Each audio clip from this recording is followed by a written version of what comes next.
people talk about Sword Art like a dog, but Dot Hack, I'll take Sword Art Online 10 days out of the week over that OG Dot Hack sign. If there was ever a tier I had to create for that show, it's the I'm mad it didn't get a second season tier. This whole video essay is about Sword Art Online is the worst anime ever made. Like, it definitely ain't that. Digimon, Digital Monsters. Digimon are the champions. Okay, well, nobody say you can yell at me in the face.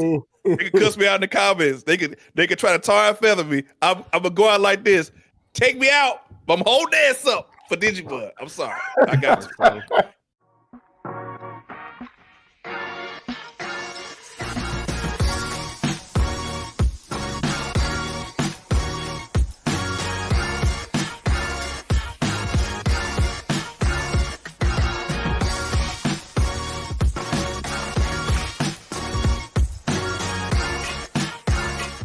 Yo, what's poppin', everybody? It's the No Level Cap Podcast. We back once again with the crew.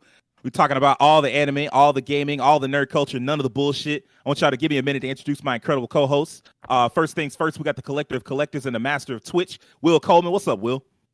Nothing much, man. Just got a chance to see some family that's been out from Georgia and other places. Got a chance to meet them. Got a chance to meet a cousin of mine I ain't seen in God knows how long. Boy, is he tall. Yeah, time the time certainly gets to you on that level. Yeah. Next up, we got the Black Daredevil and the secret weapon of No Level Cap, Terrence Flowers. What's good, Terrence? Hey, everything's all good in the neighborhood. I can't complain too much. Ready to talk about some anime, although it feels like I'm behind on a lot of anime. So we'll see how qualified I am for today's subject. Man, I'm perpetually behind on anime. I just well, we get into it in just a second. Next up, we got the living cartoon and the man with the golden voice, Rakeem Beck. What's going on, Rakeem? Oh, man, nothing much. Today is another day of rest. Had a long week of work this week with a lot of different things going on. And I just took the day off to relax, watch some anime, watch some shows, watch some Star Wars stuff, just catch up on some old stuff. And it was kind of cool watching stuff with my friends and kind of putting them on some, you included, put up some stuff I've watched over the last couple of days. Really enjoying animes like Hell's Paradise. Looking forward to the Star Wars Vision Season 2 coming out soon.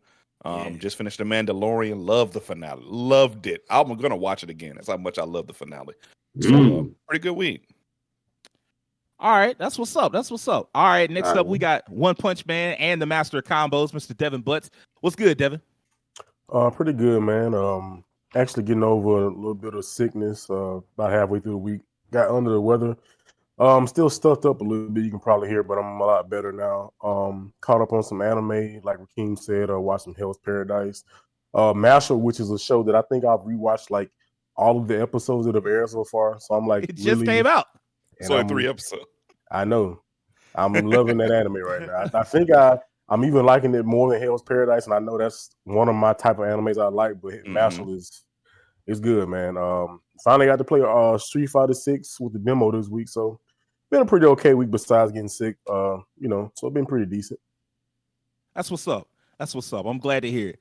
Lastly, I am Sage Ashford, the man who won't shut up. It's been the same thing. I've been catching up on a lot of anime, finishing some anime here and there. Finished last season of close to finishing the last season of Eden Zero. Started Oshinoko. That show is just as good as they advertise. Well, not quite as good as they advertise in it because they acting like it's like the second coming of Cowboy Bebop or some shit. But it is really fucking good. I know the first episode is a long one, but it's worth every minute. Really, really surprising anime. Glad to have like more experimental shows like that out there. So, if you didn't know, No Level Cap goes live every Monday morning. We appear on the YouTube for video fans, but if you prefer the audio version, we're live on Spotify as well.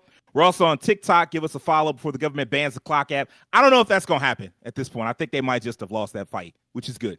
So this week, we wanted to try something a little bit different. And we'll be, as you can see, we back to, tier lists. We're doing a little tier list action. This time we're ranking Isekai anime. It's everybody's favorite genre. And if you tell me it's not, then somebody tell me why they keep fucking making them. I feel like we looked at like 8 or 9 of them when we did our spring anime list. And so like I know that it's never enough for them. Like it's always another Isekai out there. So what I've done here, I've collected 54-ish, I think, different Isekais. Some of them historically important, some of them just legendary in general, some of them They're just popular, and a few of them on here just because they're ones I personally enjoy. There's no need for a not seen since it's a personally picked list. I kind of went off of what I've seen, what I know that some of y'all have seen.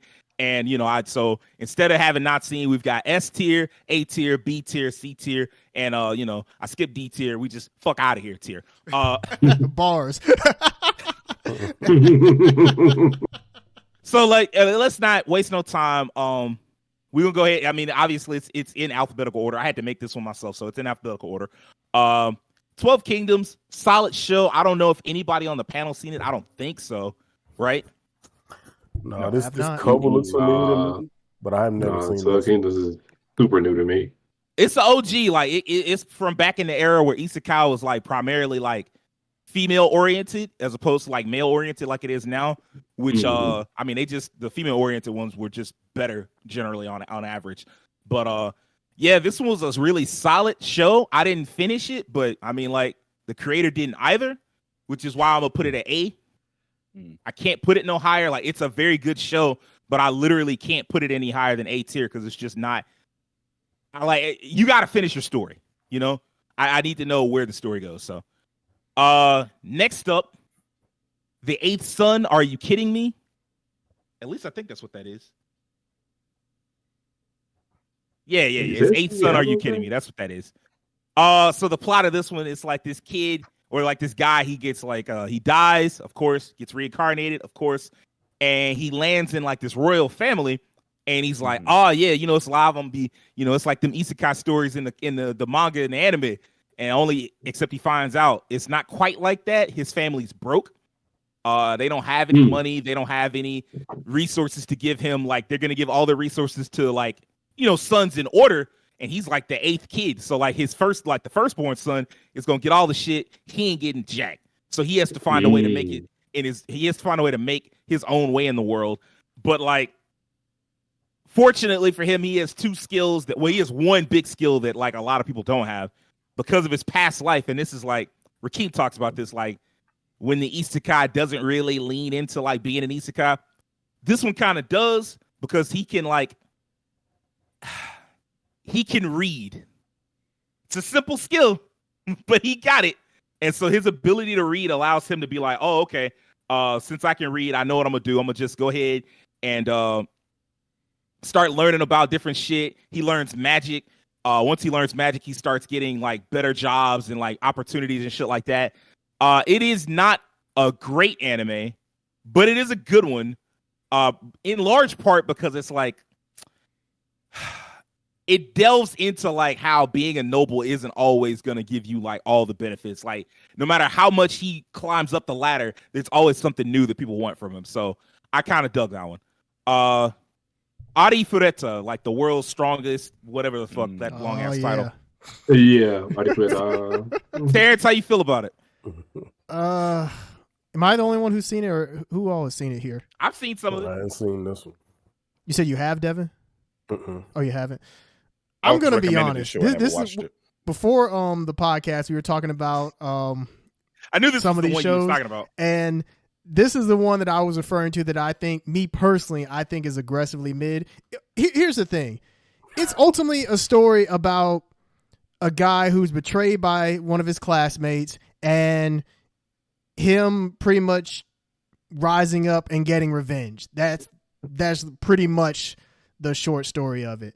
And if you like your edgy heroes who, get their comeuppance, they get their payback, then yeah, if they get their payback, then if that's your thing, you'll enjoy it. But I mean, there's nothing really that's like groundbreaking or like an anime high mark about it. I mean, he gets stronger, he gets his harem. By the end of the first season, he shows up with like 4 different women, and all his classmates are like, yo, he's so cool now. And it's just one of those anime that's such a wish fulfillment fantasy that's like, I can't, me personally, I can't say graded any higher than a C, but I mean, what do you think, Sage?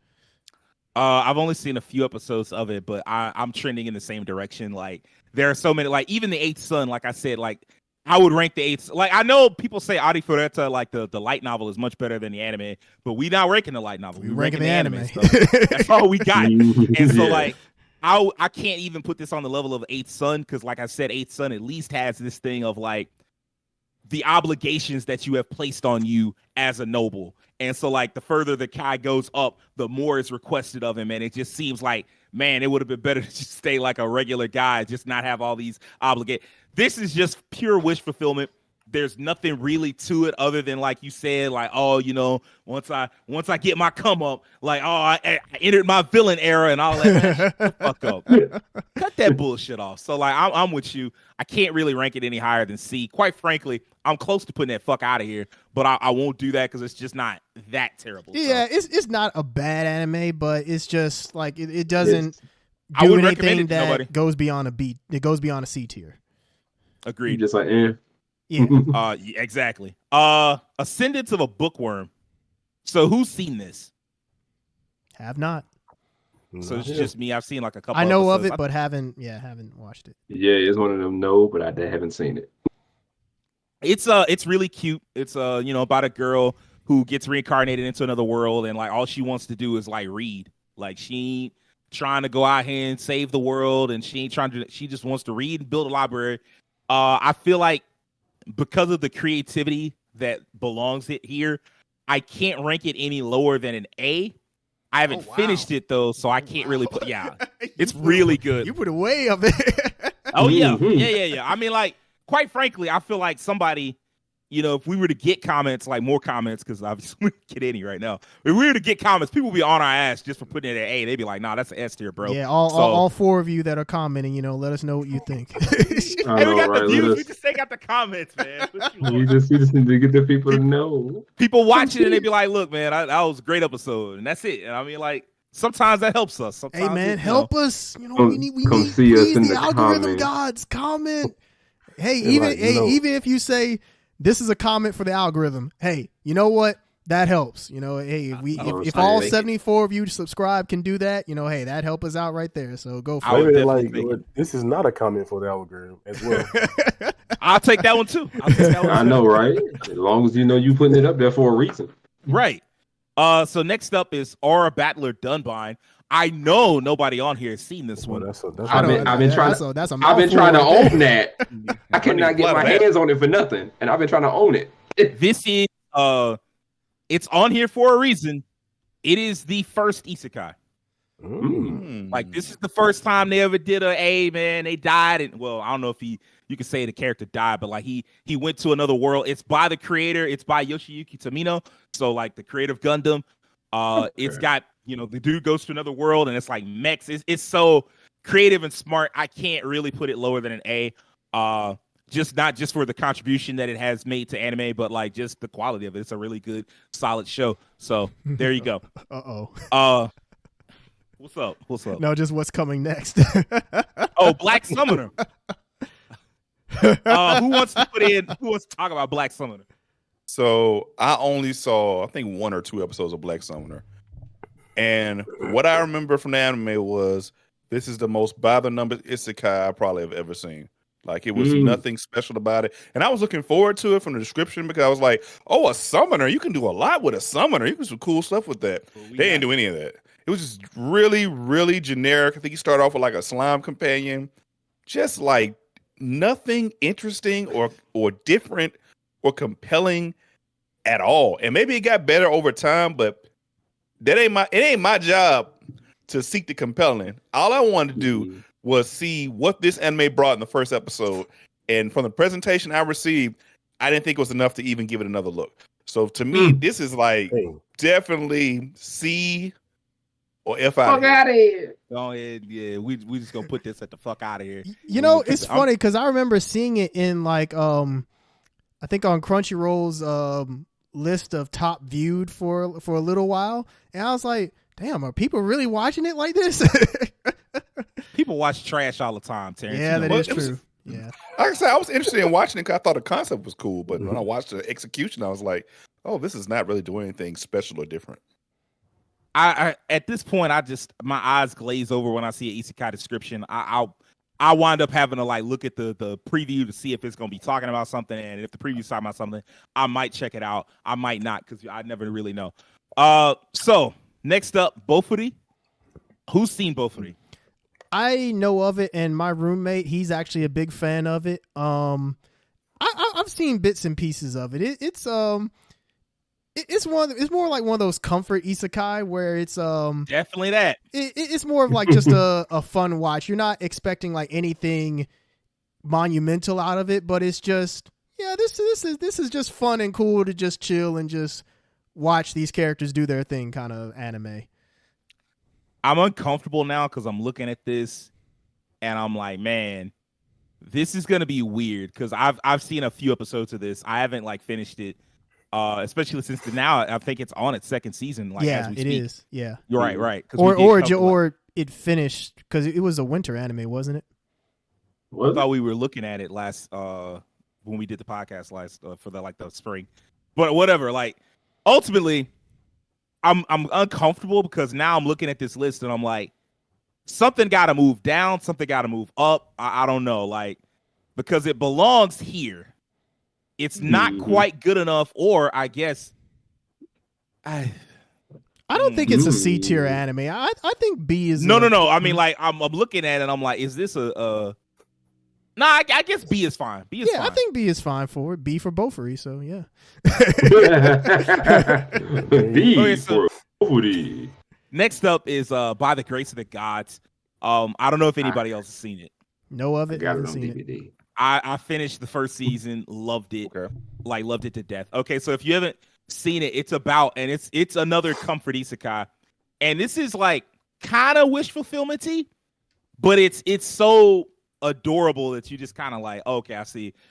Basically, this guy who's like an office worker in his past life works himself to death, gets reincarnated into this new universe, and he meets like the gods of that universe, and they just like, hey man, like I'm gonna break it down like really simply. They look at him, they're like, hey bro, it looked like you had a really rough time in your last life. We ain't gonna do that to you here. It's just gonna be cool. You just gonna chill.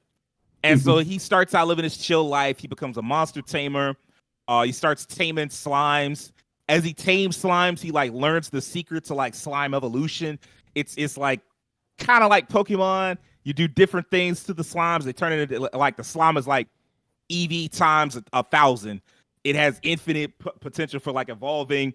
He creates like the cleaner slime, the blood slime, the charcoal slime, or like the deodorant slime, the poison slime, the antidote slime. It's like, you said what, Devin? That's the deodorant slime. It was like I was just watching this show, like the season 2, which is finished, but I'm like catching up. I was watching season 2 today, and like the slime, it was like a cleaner slime that it started eating like charcoal or whatever. And in eating charcoal, it kind of evolved again into like a deodorant slime where it could just nullify like bad smells and shit. And so like evolved from charcoal into deodorant, huh? He ate charcoal and became a deodorant slime. I don't know. Interesting. But like, Now I gotta watch it based now, off 'cause that sound of interesting. one of these other shows on this list. you said what? Will? I said now I gotta watch that because that sounds interesting as fuck to me. So Well, actually, I'm like gonna watch it. I kind of got off topic because like that's not even what the show is about. He gets all these like cleaning slimes, and he's like, I'm gonna open a washateria. Like he just opens up like a fucking laundromat and just runs a business. And like most of the show is just based around him like trying to run a business.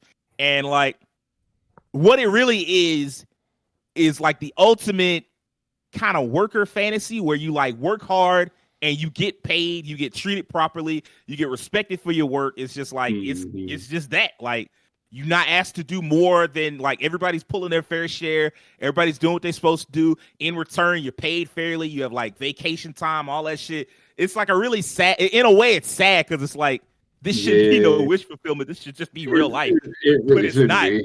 So, but yeah, I really love this anime. It's very cute. I would put it at A personally, but we're gonna put it at B just because of what's at A. And I'm like, okay, it's not better than those shows, and it's not really as good as those shows, so I'm gonna put it at B. Cautious Hero. Oh yeah, Who's seen this? I have. Well, what do you I've think? heard of this one. So okay, This is one for you, Devin. Like, if you get the chance, check this out. oh, Cautious Hero. Yeah. Actually, I do think you would like it, Devin. It's actually okay. So it starts. The funny thing about this anime is it starts out pretty almost like a parody of Isekai. Yep. In terms of it makes fun of the tropes. It's almost Konosuba-esque. But Oh yeah. the big thing about this that makes it stand out to me is there's a twist toward the end that flips the anime completely on its head, but not in a bad way, in a good way. In fact, this is one of those anime where if you were to rewatch it, knowing what you know after watching it the first time, you would watch it, you would see things in a completely different light. And it actually ends in a very, not bittersweet, but it kind of brings a little of a tear to your eye when you watch the ending just because of the twist and how everything turns out. It's a good anime. I actually would highly recommend it. Me personally, I'm trying to think if I would put it in A tier or if I'd put it in B. It would go either A or B. I guess it really depends on where we put some of these other shows. I think I feel like it's more of a B. Maybe B for now. Right. Because the thing is, just because I really like it, I don't want to just toss it in like the highest category possible. Because I do kind of see where I want to see where everything else falls, and then maybe we can kind of look at it later and see if maybe some rearranging can happen. But it's a very solid anime. I definitely recommend it. I mean, if you're into comedy, I'd say watch it for that. Yeah. I know Devin would love it because he was just talking about how much he loved Mashley, and I'm like, this is kind of like that. Yeah. Yeah, I think you would like it a lot, Devin. I definitely say give it a try. I like my parody stuff, man. Yeah, I definitely say give it a try. Parody stuff. So, and it's like a lot of the nonsense that you saw in Mashley, like you'd see a lot of that. It's gonna look very familiar. So this is one I've actually wanted to see myself, so I actually might catch up on that one. Yeah, and the fact that it didn't get another season, or as of right now, it hasn't gotten another season. I think while there's definitely potential at the end for it, it actually is fine if it never gets another one. Like it's good as just a 12-episode anime. The light novel keeps going, so I mean, like, there's definitely more to do or more to adapt, rather. But like, yeah, I can see where you're coming from as far as like how it ended and whatnot. This is definitely an isekai. Digimon, digital monsters. Digimon are the champions. There we go. All right, what do y'all think? If it ain't S, we lying. Just to me. I'm sorry. I don't care what nobody say. You can yell me in the face. They can cuss me out in the comments. They could try to tar and feather me. I'm gonna go out like this. Take me out. I'm holding ass up for Digimon. I'm sorry. I got you. Digimon Adventure specifically, I'm giving this up. That's my show. Because is this just? Are we talking like just the first season, like Digimon Adventure? For simplicity's sake, yes. Okay.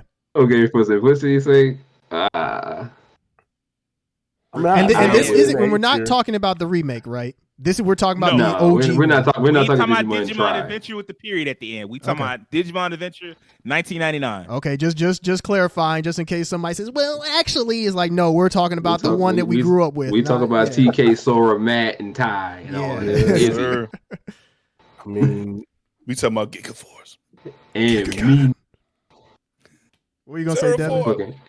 Where do you place? I mean, I definitely say it's no lower than the A because, I mean, Digimon, even though Pokemon was like super hot and like it had like kids by storm, Pokemon was never as good as Digimon anime was. Yeah, that's what I'm saying. Like show wise, and just like the monsters were just so much more cooler to me as a kid. It was just like, and the writing was also much better. Yeah, I'm saying, bro, wouldn't want a boxing cactus. So no lower than A. Terrence, what do you say? Definitely no lower than A. Yeah, okay. I'd give it S. I mean, maybe if I would. All right, so let me go ahead and put this out here. Yeah. Okay. If Digimon Adventure is an S, I'm moving everything in A rank up to S. Just letting you know. It's an A then if that's the case. Because I'm like, it's no way. I cannot in good consciousness look at like 12 Kingdoms and Ascendance of a Bookworm and all those like top tier, like people rank them high as hell type ass animes and then be like, oh yeah, this Saturday morning cartoon show, which I love a lot, but like I can't be like, oh yeah, this Saturday morning cartoon show better than those shows. I'll be like, wait a minute. Hey man, I'm glad you stand on that because I can't. I ain't Yeah, watching none of I'm those saying. shows. I I can just put it up there, but because we oh, also it is also like technically like the Isekai that most people got exposed to the first one. It is, but I mean, like, just because you first exposed, like, Dragon Ball Z was my first exposure to anime, but I wouldn't call that no fucking S. But I was gonna say also, I don't even think like at that point, like I didn't even know what an Isekai was. I'm sure a lot of people didn't. They didn't even. They just we like didn't know what an didn't. Isekai We was didn't until even, like we Sword didn't Art have a term Online, for that, essentially. really. Exactly course what not. Terrence said. Like, there were hella Isekai, like, because this is not the only old school, like, Dunbine and 12 Kingdoms, Escaflowne. Digimon. Those are not going to be the only, like, that's on here, Keem. Those are not going to be the only old school Isekai. We did not call it that back then. It was just a fantasy anime. You got sent to another. They were so infrequent that we didn't need another term for it. We didn't need the sub franchise. Right. So, yeah. I was gonna say shit, even I give when it. I watched Sword Art, I wasn't using the term Isekai a whole lot, and I remember like looking like of course I mentioned the old anime sites back on the website on the internet back in the day. Yeah. I don't even think that was like a category. Like it was just like action, sci-fi. if you're talking about 2007, 8, 9, 10, 11, probably not. Yeah. I mean, like, it just wasn't done enough. I think it just I think it started to pick up more steam among like certain like websites like Threads and whatnot, like your Reddit, your 4chan and everything, and then it eventually just kind of jumped into the mainstream of just calling it Isekai. That or maybe Japan just started labeling it that more. I couldn't specifically tell you when like Isekai itself started like really becoming a big term. Actually, we'll do that too. I mean, I could probably tell 12 Kingdom kind of look fire just off the cover. I ain't gonna lie, that cover look. I think I cover low. Cover low. I get it. Cover alone, it look fine. Yeah, I'll put it this way: if we put all those in S, it'll definitely be interesting to see where this goes toward the end. Yeah. So yeah, we can see. And that gives us enough wiggle room to move them too. So. Yeah, agreed. Yeah. The next up is Dog Days. I know nobody else saw it but me. I fucking love this show. There's not much to it. It's very light and fluffy. It's basically, do you want to see like bloodless hands? If you want to see that, watch Dog Days. It's got like some fan servicey elements too that I don't care for as much. But like aside from like if you just tuning in for like hands without anybody like getting they arm ripped off and get beat up with the arm, and somebody the vocal cords ripped out and strangle somebody else with it. If you ain't trying to see all of that bullshit, yeah, so if you ain't trying to see Mortal Kombat fatalities and all you just want is like, oh, I just want to see like some creative looking hands, Dog Days got them for you, bro. Like it's very cool in that respect. However, I know that when I say there's no plot, I mean there's no plot. Like there's a plot in the first season, and they resolve that shit, and then it goes on for another 2 seasons. And it's just like, no. It's just characters being cute and hands, and that's it. So I can't rate it any higher than B, no matter how much I love it. So if you look this up and look at the synopsis, you say hands. So like the synopsis is, and this was like an isekai parody almost. Basically, the protagonist, he gets summoned to this other world, and at first you thinking it's like, because they set it up like this. They set it up like it's gonna be this like super serious war. Everybody getting murdered, and we need some help to protect us. And then the protagonist get there, and all he sees is them like doing like Olympic games and like random, just like fun looking games, and people like, oh, it's a serious war at first you think, and then like some dude he like hopping on like wooden like what do they call wooden platforms, and he like fall into the water. It's like, oh, I fell into the water. Oh well. And then like the protagonist, he kind of looks at the person and summoned me like, hey man, does anybody die in these conflicts? And she like, hell no, don't nobody died. What the fuck you talking about? And then after that, it's just, all right, I'm finna go square up with like the people from it's like different sides fighting over like economic territory and shit like that. They give you an explanation for it, but like none of that shit really matters. It's really just like, hey man, you came here for some hands, and if you a weirdo, you came here for some fan service. I came there for the hands, so I just watched hands. So Drifters. I've want to co-sign seen Drifters? the first episode. So Will gonna co-sign for Drifters. What's up, man? Sound familiar. Okay, I watched like the first like few episodes of that, It's, and The it's from the creator of creator of Hellsing did this, right? Hellsing, Devin, just to let you know. Okay, yeah, I was thought just that about to was say that it was familiar. done by good old fashioned Studio Madhouse. That right there was like the sign. I was like, you gonna check this out? That's Madhouse. They kind of can't do no wrong.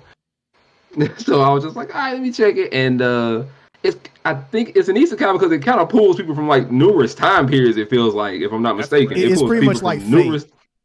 Yeah, Yep. it's Yeah. kind of like that, except it's more bloody. I ain't even gonna bullshit you. It's more bloody. It's more bloody, more gore. So if you're looking for like heavy hands down action and just like that Madhouse Hellsing style, that's So the the show. opposite of what I was talking about.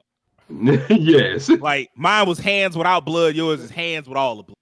Yes, it is, and I enjoy what I have watched. I need to pick it back up again because I recently like listened to the opening song again. I'm like, I need to watch this show again. And right about now, though, I would probably put it at like B tier Okay. for me. B tier. This is the one I meant to check out. Look like Anime Badlands. That show that Kinda. came on AMC. I know Oh, exactly. yeah, I Into remember the that show. Badlands. Okay, Oh yeah, man, yeah. love that Into the show. Badlands. Love that show. Okay, so the next one is another classic. A lot of people probably haven't seen it. El Hazard. Will, did you say you saw this? I know of it. Okay. Yeah, I know of it. I watched some of it. It's old school isekai, like 1998, 1999, somewhere in there. Mhm. It was popular enough to get like an OVA and then like a television series and then like another spinoff. It's solid. It's solid. Like I'll say that it was definitely like back in the early 2000s. Like it was one of those ones where like once you had seen all the stuff on Toonami and you was like, okay, well, what am I gonna get into next? Like, okay, do you like giant robots, Gundam? You like fantasy? El Hazard? Like that? It was one of those. So, well, El Hazard and Record of the Lodos War. But yeah, it's solid. I can't really put it at no A tier, but it is like a solid little B. Escaflowne. Legendary. About It's- this, I've definitely watched this series when I was a kid. It came on Fox, and I watched a lot of it. And I remember the opening, I remember the animation, but I don't remember the plot of this show at all. It's like an empty void in my head. Like, what the hell happened on this show? I guess to be fair, you all can correct me if you've watched all of it. Did Fox kind of bastardize it, or did they keep it pretty straight? No, I mean, Okay. you already know because it was like not only was it airing on Fox, it was airing on Saturday mornings. Yeah. So you know they had to like gut it. This came on Yeah, Fox? they did. It Yeah. did. It did. Like, But I never not watched it on Fox, Fox, though. but like No, older Fox, Fox right? Or Kids Fox Box. Fox Kids. Yeah, that's what I'm saying. So yeah, older Fox. Yeah. Mm-hmm. I was real little when this came on. Yeah. Yeah, I was. So I probably never caught was wind of 12. it then.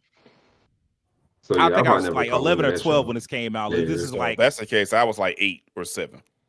Yeah, this I is was like somewhere around right that time too. like a year or two before Fox Box. So, and then I think it aired somewhere else. Maybe Toonami when they did that weird thing where they were just showing a different mecha anime every week. Probably, I yeah. don't know I if do recall remember it that. being on Toonami, but I could definitely be wrong. Be Well, wrong. in this instance, if you missed that week, you didn't see it because it was literally just 1 week where we just showing a different mecha anime every day of the week, and then after that, Well, just like the first all right, episode. Yes. Oh, okay. It is legendary. Yeah, I mean, Yeah, it's, I would say it's it's considered legendary. one of those up there anime. Yeah. Yeah, it is considered up there, no doubt about it. All right, we're not gonna debate that because we do got to get through a lot of these. Yeah. Far Yes, Away sir. Paladin. What's up, Rakeem? Watched all of it. Talk about that one. I watched a The good beginning- half of it. Yeah. Yeah, I think the beginning of this anime is way stronger than the latter half. I like the beginning where he's being raised by these three parents that are like not traditional, and like a zombie, a skeleton, a ghost, and they're teaching them like real character values and how to become stronger, how to become a better person. And there's like a tie to like this demon they made a pact with a long time ago, and basically the devil's getting his due and he's about to lose his family.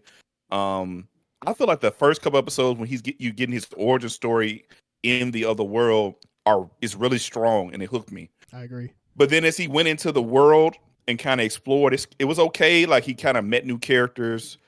This show really liked references to Lord of the Rings. There's a lot of Lord of the Rings references in this show. Yeah, because one of them is a marksman, right? and he's like an Yeah, and elf. that's a guy who looks exactly like Aragorn. Like exactly. He's literally Aragorn.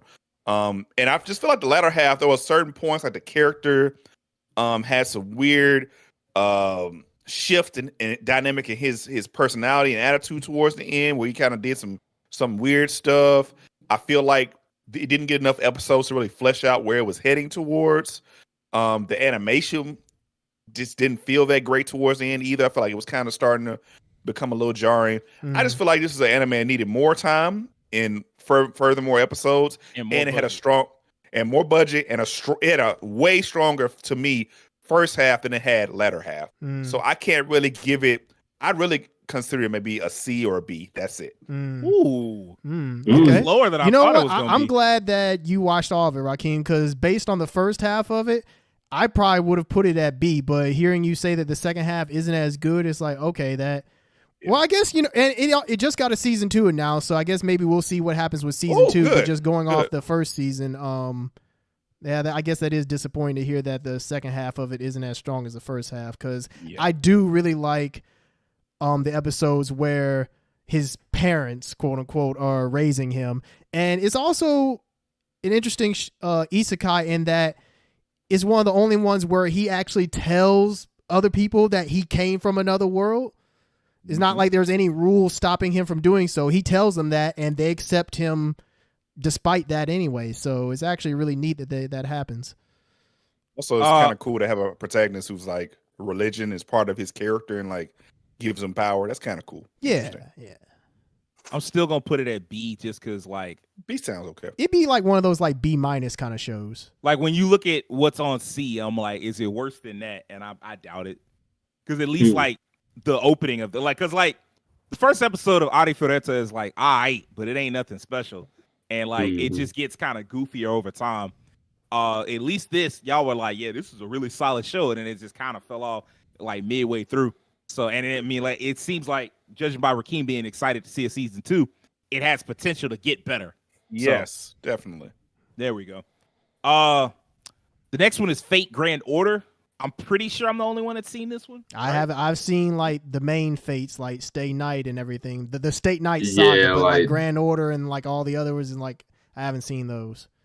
I just randomly decided to watch Grand Order. I played Fate Grand Order. Yeah, this is based on the video game, like the cell phone game. It's weird because they're not really doing the storyline in order. This is basically the last part of part 1, like the last chapter of part 1. Right. Basically, like you have these two protagonists that are like in charge of traveling across different time periods and meeting the fate, like the actual heroic spirits during their era, and trying to prevent these like cool. You say what? It's actually kind of cool. Sorry. Oh no, you good. It like the goal is like to prevent these historical inaccuracies from wiping out all of space time, because like there's this one villain who you don't know who the villain is, but like they just started attacking different points in time to make it so that by the time you get to the present, humanity no longer exists. Sounds like Incursions from Marvel. Oh, the Incursions? Incursions, yeah, that's what it is. I knew I was going to mess it up. Incursions, yeah. Kind of, but like this is like, it's not like universes slamming together. It's just like the dude goes back in time and changes like major points in history to just like make it so that humanity could never possibly exist. And I will say, from what I've seen of like the little movie, like the part 6 movie that they did, because this is part 7 based on like the story in the phone game. The earlier parts probably suck, but this one's really strong.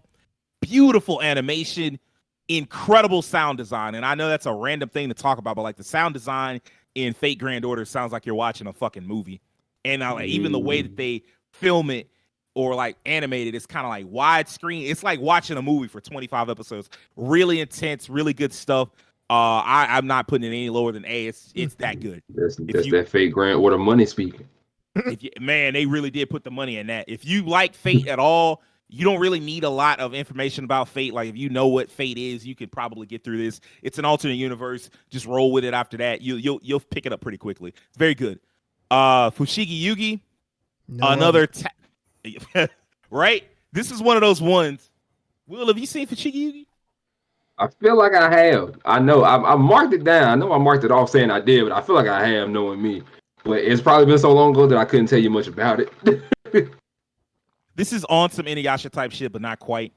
There's this young girl. She gets pulled into like the pages of a book. The book is like, a fantasy novel, and she becomes like an important character in that world. There's a lot of stuff going on between the two worlds. It's solid. I'm not gonna say that I finished it. There's even a prequel manga. So like the creator, I mean, I guess she just kept working on it. This is again another one of those ones from like the 90s that were back when Isekai was more female centric, and it is considered a classic. What I watched of it was very good. I do want to finish it at one point. We're just gonna put it at A and keep rolling. Gate. Who's seen Gate? Seeing On clips the of first it. episode. Only first episode.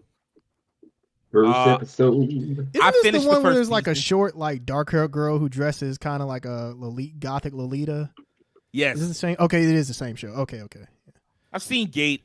It does a lot of things that I don't. First off, it's basically a propaganda tool. So already you kind of piss me Oh off. yeah. Like literally the JSDF uses this as like, or they did at one point, use it as like a recruitment tool. So I'm like, all right, well, strike one. Strike two is I never really like it when modern technology is better than fantasy shit. And in this world, it kind of is. And I'm like, well, what's the point of the fantasy shit?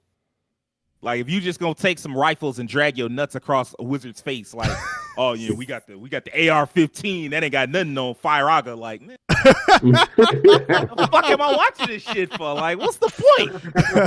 He didn't even get a chance to cast. It sound like Final Fantasy 8. Okay, that's different. If it's like not tech versus magic, but magic tech, that's kind of cool. Like, if you have like your gun is made like the bullets in my gun made up of spells and shit. Hey, cool, I can fuck with that. Like, that was, I think Outlaw Star did that. Tanya does that. Right. You said what? Yeah, it does. I said that boy Irvine had a regular shotgun. That man was out there like, yeah. Cut it off. Cut it off. I'm not gonna spend too much time on Gate because we do got to keep going. Yeah. Girls Bravo, I think is the next one. Goodness. Now, some people requested that this show be added. Would y'all like to talk about it? I'll let Will do that because I didn't request it. All right, so I want you to know he said some people do it. I'm people. So, all right, so Girls Bravo is definitely an isekai because this boy falls into this bathtub and ends up in another world. That's pretty much what happens. He falls into the bathtub, ends up in a world full of like basically alien women, but he's gynophobic. So much so to the point that it breaks him out in rashes if a woman so much as touches him. So it's kind of like a story of him kind of overcoming that, but also helping her out along the way. It's a really funny show to watch, especially in English. I wouldn't rate it extremely high. It's definitely a C tier show, no doubt about it, simply for the premise and everything. But if you want some good comedy out of it, sure, Girls Bravo is the way to go. I agree with that. Like, if you're just looking for essentially a smutty show that's just funny to watch, it is right up your alley for that. But I mean, it's not genre defining at all. So yeah, it isn't. It's funny, but it ain't nothing like crazy. If you love isekais right now, Girls Bravo ain't for you. Yeah. Okay. The next one up is Grimgar. Who's seen Grimgar? I haven't seen it. I know of it, and I've seen some clips. I know it's your show, Sage. Yeah, it is a god tier type beating our ass show. in the comments. Y'all motherfuckers don't watch no isekai, huh? Why y'all do this? Well, I mean, I've seen them, so I mean, hey man, I've seen enough. I've seen a lot of isekai. Like, I don't know what they're talking about. Grimgar is really good. It is the opposite of a wish fulfillment show, but it's also not cruel because like a lot of like anti-wish fulfillment shows will show you like a show where everything just goes wrong for the protagonist and it's just like horribly mean to its protagonist to make up for like all the shows where the protagonists just constantly win. This isn't that. This is just a realistic version. Like, it's barely it. I won't say it's not an isekai because like these characters are definitely coming from other worlds, but they never really go into detail. Like, the characters kind of don't remember the world they came from. They just know they're not from this world. And so like the protagonists are like a bunch of young kids. They don't have any, like, they're not super talented. they're what you would be if you wound up in an isekai world. Like you're gonna have to learn the hard way. You starting from the bottom. You gradually learning skills. They struggle fighting like not Goblin Slayer goblins. They struggle fighting like the regular little bitch ass goblins that you run into in most JRPGs. I have seen like, that. I have seen Hell, that the part light of novel. In the light novel, they struggling against slimes. They getting cooked by slimes. So like it's rough for them. Like they not doing well. Like they just barely have enough money to like afford food. And sometimes they like, oh man, I got holes in my drawers and I can't afford to replace them. Like I'm not that good. So like in that, it's like really cool. Like I really fuck with it. I'm like, oh, okay. The thing I hate the most is that there's so much more to the story from my understanding, and we just never got a season 2. But it is a superb show. Because it doesn't have a season 2, I can't put it any higher than A rank, but it is an A rank show for sure. Let's get controversial. Dot Hack Sign. Where are we putting this? I want to hear from everybody else first because I do have feelings. Can I say it? Can I say Go it? for it, Rakeem. Go Get for the it. fuck out of here. Damn! Get all the way the fuck out of here. Get the fuck out of here. Get all the way the fuck out of here. That boy got show out of here. That shit. Bruh. Story time with Rakeem. Back in college, early in our friendship with Sage, I went over to his place. And I think I was just hanging out with him. He was playing the game. I saw he had a wrapped up copy of the entire show of Dot Hack Sign. I was like, hey, man, you watch this? He said, nah, I ain't really feeling it. Can I borrow this?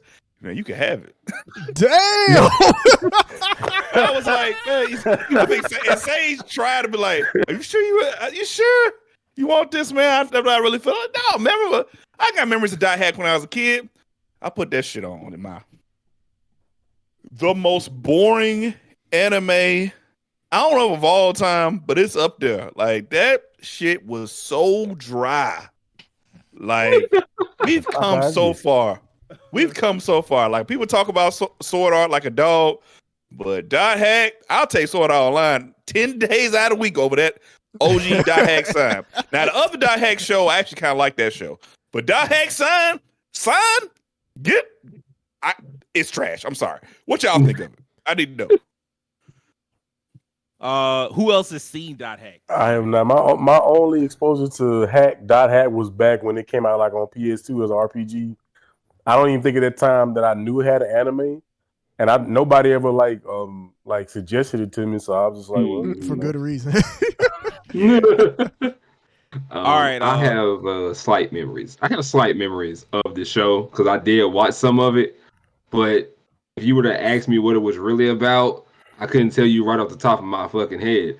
The most I could tell you about that show stems from me playing Project Cross Zone because those characters, Kite and Black, and Kite and the other chick, they're in that game as a tag team, and they do have bits of their story thrown in through their dialogue, so you know what goes on, and you run into their in-game villains and so on. So that's the most I can tell you. So with Dot Hack, I don't have much to say about it. I do want the games, but I definitely can't remember the show off the top of my head for shit. The So games are iconic, but games are fine. So I'll say this. Dot Hack Sign specifically has the pace of a snail that has a sloga cast on it. But one thing I will give it credit for, the OST by I think is Yuki Kajiura. I think I could be. Sounds right. I think soundtrack like is flames. Soundtrack is fire. But other than that, yeah, it's a very, very slow and very political show. It has some cool characters and some interesting moments, but man, it is a slog. I remember watching it from week to week just because at that point I was just willing to watch anything that was anime just to watch it. And yeah, it was a crawl, man. Whew.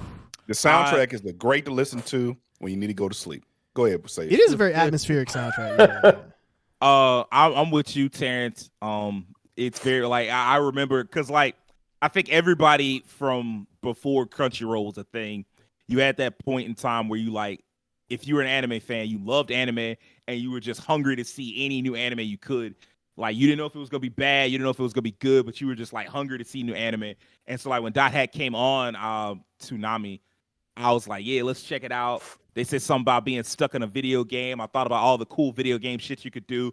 I was like, yeah, let's go. And man, it was not what I wanted it to be. It was not what I thought it was going to be. And so, yeah, when Rakeem asked me to borrow it, like my cousin had given me that copy. Like he was like, yeah, I bought an extra copy. So my cousin's like big into anime. He like buys every anime he sees. And so like he had given, I guess he had a double and he was like, oh yeah, I'll give you this. And I'm like, I didn't want to tell him no. Like he giving me a gift. I'm like, okay, well, I appreciate you. And then like years later, Rakeem was like, would you like to, like, can I see this? And I was like, yeah, you can get this shit the fuck out of my house, to be honest with you. And I tried to tell him, like, hey, man, I don't think this is what you want. But he was like, no. I'll try it. You never know. I was like, you never know, but I got a good I got a good feeling. So, but yeah, I can't put that. Does anybody have a case to put it higher than fuck out of here? I don't have a case. I don't. I mean, it's 52 episodes too, man. I don't think it's worth your time. The longest 52 episodes. I think it's 52. Let me check just to make sure. Be sure, man. Be sure. If it's 52, it's definitely in fuck out of here tier. There's no reason for that show to be that long. But I thought it was 26. It is. Go to sleep tier. No, it is 26. You're right. It is 26. Okay. My bad. No, we all good. I think they show certain episodes over and over again that I thought it was longer, but yeah, it's just 26. Oh, okay. It felt like it was 52 episodes. It was long as hell. Well, what y'all gonna tell me about this man that work at Wick Arnold? It's just the devil took up a job working slanging Big Macs. Terrence, you want to tell me about it? The devil is a part-timer. I can only speak on season 1 because I haven't seen season 2 just because I haven't taken the time to watch it. I mean, I'm shocked that we got a season 2 like what was it, like 11, 12 years later? It has been that long. Hey, at this point, if In Another World with my smartphone can get a season 2, everything can get a season 2. So. Yeah. Fair. See, I mean, if you like parody anime, or I mean, I guess it's not even necessarily a parody, it's just a comedy. It's a comedy with some heart to it. I mean, if you like that sort of thing, I think it's a fun time. I think I'd put it at B. I don't think it's an A tier anime. I don't think it's like an anime where I think everybody needs to rush to watch it. I think that it's a very solid show that if you take a weekend to watch, you'll enjoy it. I can't speak on season 2. I don't know if season 2 like shits the bed or if it's the greatest thing ever. I can only comment on season 1, and I think season 1 is pretty good. I agree with Terrence. I watched a little bit of that, and again, it's one of those things where it's just funny, and that's what kind of drives it home. I mean, it's like the devil, as a part timer. That's obviously going to be some goofiness to it. Mm-hmm. I do remember, like the beginning, wasn't it like he was showing how all powerful and all evil and terrifying he was? Until hey, but you shouldn't be flipping these burgers and putting these salt in these fries, my homie. So welcome to Wick Ronald's. How may I take your order? Your little hellfire spells ain't well. They will help you if you can flame broil these burgers, man. It's been a long time since I've seen that one though, but I do remember watching a little bit of that one. All right, okay. I think B is solid for that one. I mean, like you could make an argument for A, and I wouldn't have fought it. So, but if y'all feel like it's a B, I mean, I didn't see it, so I mean, like I'm gonna go with y'all. The next one is, if I'm not mistaken, High School Prodigies Have It Easy, Even in Another World. I've seen this. I saw like most of the first season. Well, I say first season, like they gave it another one. But yeah, I saw most of this. I think I read some of the manga too. I saw the first episode. Yeah, it was creative. It is total wish fulfillment, but at least in this one, it's like you have these kids who are like hyper talented at one thing. Well, actually, they're hyper talented in like a number of things in their field. They had like each picked these things that they wanted to be hyper talented at, and they're prodigies at it. They're great at it, and then all of a sudden they wind up in this alternate world. And because of the skills they have, they're able to basically revolutionize the world. They're able to do the impossible, all this other shit. It's entertaining, but in no way is it like a must watch. Like anything on B list, on B tier and up, I'm like, I can make a case for it being a must watch, or y'all can make a case for it being like something like, if you like stuff like this, you need to watch this show. I can't make that case for Problem Children. I mean, I said Problem Children, which is a whole other anime. That's a different anime. High School Prodigies, I can't make that case, so it's C tier. Go. Terrence, you didn't finish this next one, did you? Well, Standing on a Million Lives. Yeah. I got to like the halfway point, and there's I a didn't reason. finish There's it a either. reason why I It made you stopped. I put it stop. that way. I watched I would like the say- first 4 or 5 episodes of this, I believe. Yeah. What did y'all think? I thought it was okay, just for me personally. Okay. I barely remember at this point, but I remember enjoying like maybe the first 2 episodes, and then as it went on, I was like, and I kind of just dropped it.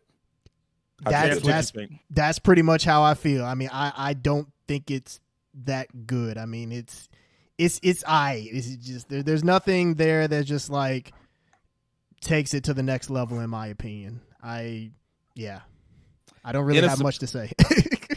In a surprise twist, not only did I finish the first season and watch part of the second, I quite like this one. It was like I guess like I stuck with like the longer I stuck with it, the more I was like kind of brought into the world. I like the fact that it's not a wish fulfillment. Like yet again, like it's not one of those ones. It ain't none of no high school prodigies. Like these dudes, you know, the protagonist, he gets summoned to another world, and at first I think he's a farmer. Yeah, he gets like a hoe, which I think they made fun of in the first episode. Like he has a hoe. He fights with the hoe, and he has to go up from there.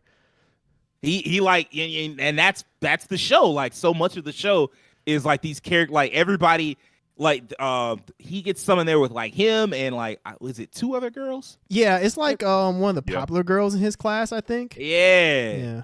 And then like became like a shot mage. Yeah. And the mage fucking sucks, right? Like she has like I think a wind spell. It was either a wind spell or a fire spell, but basically it does nothing. Like she has to like they have to level up everything. And so like I came to be like kind of intrigued by the world, the fact that they could die and like come back to life. That is true. That was a unique part of it. Except there were some cases in which they couldn't come back to life. Like one chick, she fought a monster, got beaten, and then got eaten. And like if your body couldn't reconstitute, it just stayed dead. And like if you stayed to like all of them, basically you have until like a certain time limit to finish them. Like because they would get summoned to this alternate world, they'd have a certain amount of time to finish a mission. And like if everybody died except one character, it was left to that one character to try to finish the mission. And like like those kind of twists and how they would bring in new characters because y'all never got to the 4th character. No. Is it like a shield knight? Is it like a dark haired girl? Yeah. I think I got to the episode where she was introduced, and the way she was introduced, if I remember correctly, was kind of weird, but yeah. It's definitely weird because he like broke into like a girl's bathroom or whatever. Yeah, that's what I'm not gonna lie. And after that episode, I was like, yeah, I'm out. I totally understand that, but like, man, I was like, well, this is dumb, but like, whatever. Like, it wasn't so. I wasn't offended. I was just like, this is dumb. And then like once you start to see her character and her personal journey of growth and shit like that, there's a shield knight, by the way, Keem. She just isn't from their world. And like once you start learning the little twists and turns of the world and like all their worlds and all that shit, I fucked with this show heavy. But it sounds like y'all didn't, and so we gonna put it at a C. Inuyasha. Everybody's seen it, I'm sure. Yeah. I don't think we need to like say too much about it. We don't need to say too much about it. It goes up. Where do y'all put it? Personally, I'd put it at it's like right between B and C. I probably put it at B because of its influence, but okay, wait a minute. Does this count Final Act? It's everything. Yeah, that's everything. I put it at B then. I put it at B if we're also considering Final Act then. Yeah, we're considering Final Act definitely somewhere in that area. Because for me, it's like between B and A. Because that's just for me because I really enjoyed the hell out of Inuyasha. So look, I ain't trying to have nobody coming at me in the comments, so we putting it at A unless somebody has an argument to put it lower. No, ain't no argument for me. Yeah, what would you put it, Devin? I would say with my experience with Inuyasha, I'd probably say a B personally. I think like when Inuyasha came out, it was around the time where I was like I think I was more into like why am I blanking on it? I was more into Yu Yu Hakusho than this. Definitely around the same time. Yeah. I was just, it just kind of fell by the wayside a little bit for me. But from what I've seen of it, I would say a B for me. My only problem is Naraku just keeps getting Yes. away, and it gets to a certain point Yes. where it's really, really annoying. That's the problem. And so that's the only thing that takes is it the down for problem me. with the Like show. I enjoy so many aspects of Inuyasha. Inuyasha was one of the anime that I fucked with heavily in high school. But if I'm but that being was a big real, if I problem. take my feelings out of it, I personally would put it at B just because there are some flaws there that don't like take it to the highest of the highs, in my personal opinion. That motherfucker kept getting So- away, bro. It's like he was riding the Nimbus cloud and getting away every time. I didn't like the fact that that show was so long and Naraku was just hanging Exactly. around. Exactly. Like even like that was one thing I was like, man, you say what you want about Dragon Ball Z, at least they got different villains that from arc to arc. And Inuyasha was like, yeah, we got the same overarching villain. That motherfucker Naraku. was just in the background, And like he was dancing, like, behind yeah. every damn thing. Yep. Sometimes he'd be in a different costume. Well, he'd be in a different interpretation of the Rocco. You didn't know who he was, but it was the same guy. You know, different in guy. a lot of ways, you could say he's the precursor to what's his name, Mutazan from Demon Slayer. Muzan. Oh yeah, Muzan. You mean Muzan. Muzan? very yeah, much yeah. so. Michael Yeah, Jackson. man. Yeah, you right. Although right. Muzan is more sinister. Like Muzan gets shit done. I mean, Naraku gets shit done Yeah. too, but Oh, Rob got some shit done. Naraku's more like Dr. Claw from Inspector Gadget, in my opinion. He's like, yeah, you done thwarted me this time, but I'll get you next time, Gadget. You know. Well, actually, Naraku kind of got away with some shit, right? Like he would He like did. ruin He somebody's did. life, and then like after the fact, you find out, yeah, he was on some goddamn Vince McMahon shit, Keem. It was me, Austin. It was me the whole time. You like, What was that? Okay. I'm Car trying Sound to like a car horn. Yeah, I was gonna say it sound like car. Yeah, it was like a car went outside. Because I was watching my camera, like I'm hearing some mess, and I heard that. I'm like, "The hell's going Oh, on?" okay. Yeah. That's the good. same. It's on our end, folks. Don't worry about it. Yeah. Isekai Oh. Quartet. By the way, like I said I was gonna put it at A, but like Terrence, he made like a strong case for why it should be at B, and I was like, all I right, think that you're was right. everyone's problem with that show, so that makes a lot of sense. Like Yeah. he just got away He with made- too he much made- bullshit. Yeah, Naraku really was out here just getting slaps on the wrist. Definitely. Isekai Quartet. What's up? You seen it, right, Will? I love Isekai Quartet though, Yeah, but I do I'll probably too. end up putting it around like B. I That's ain't right. gonna shoot it too high. I'm gonna put it at B. If you're a fan of all the shows that the characters in are it. from, it's a fun Yeah. crossover. It's just it's a comedy, and it's just a fun time. It's like each episode is like what, 15 minutes? Yeah. The episodes are really short. Like Yeah. they're not as like a standard like anime episode. So you just sit down, watch it. You can really sit through it and be done with it within a day's time if you Yeah. take time out with it. Like I So, said, if you're a yeah. fan of all the shows that are in it, then it's a fun time. There's Easter eggs too, and it's just cool to see what would happen if certain characters met each other. And Oh, there's yeah. like neat interactions based on that. So yeah, it's a good B tier anime, no higher than that. Okay. I've been killing slimes for 300 years, and I've maxed out my level. Oh damn, you I'm- have? Bro, that sounds rough, buddy. I'm 300 years. I'm doing good, man. I tell you.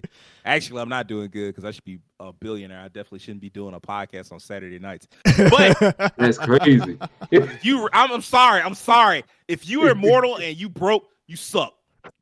Where if you watching this for whatever reason you watching the anime podcast, you definitely a loser. If you are immortal and you not rich, Welcome to the table, nigga. once you get past like 100 years, I'm sorry, you need to figure this out. Put some money on something. Get Apple to pay off. I don't know what the fuck, but like, damn, like you got to get it together. But all jokes aside, not Wow. really, because I mean, you know. But like the show, I've been killing slimes 300 years. It's another one of those in the same vein as By the Grace of the Gods. I don't love it as much because there's a little more pandering to that one. But like it's basically this girl, it's very similar. She overworks herself, dies, gets reincarnated. She meets a goddess. The goddess is like, this can sound really weird. I like beautiful young girls. And so I'm going to give you a chance. And so she like reincarnates her and she's like, well, what do you want in this new world? And in the new world, she's like, oh, I just want to like be young and pretty and have my own place and just not have to worry about anything. And so that's what she gets. Okay. She gets to live in this alternate universe where she's young forever and pretty and she doesn't have to work and she can just take every day easy. She got exactly what she wishes for. And so like she feeds herself every day by running into a slime. And she'll go and fight a slime, kill it, take the little crystal that she gets from it, sell it, make some money, and that's how she survives. But she's immortal. Okay. And so like she lives 300 years, and even if you get in one experience point a day, eventually you still gonna hit max level. And so eventually one day she's killed so many slimes that she hits max level. She is literally the most powerful person in her country, if not the world. And so like what winds up happening is somebody finds out how strong she is.